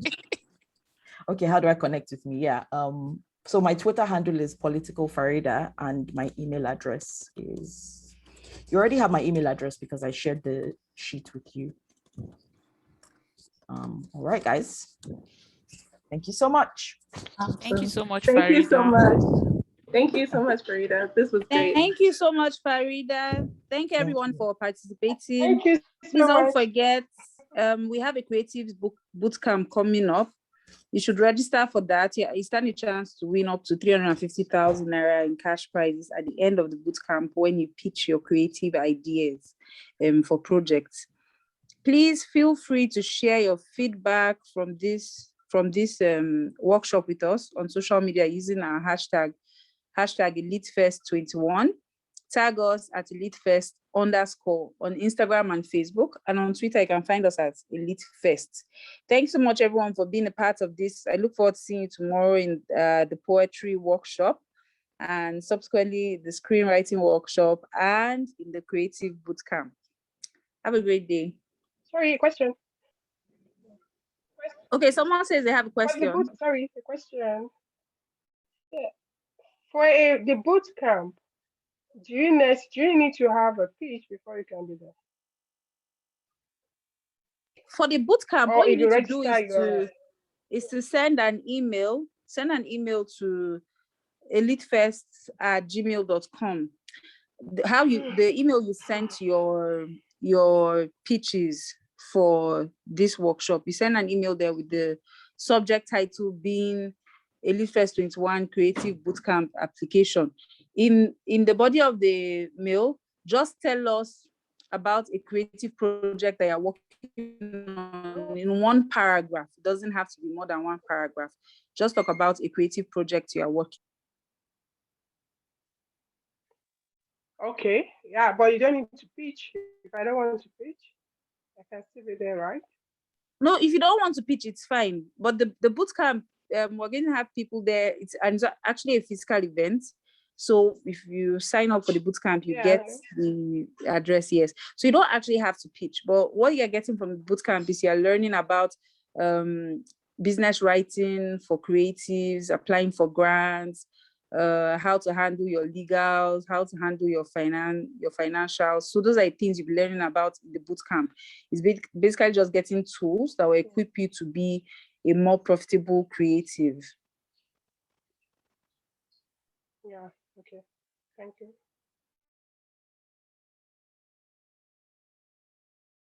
Okay, if that's all, you can stay behind the room for a bit and network if you want. And thank you, Augusta. Yes, if you check in the chat, you'd find the email for submissions to register for the Creative Bootcamp. Okay, same. Thank you all so much. This was fun.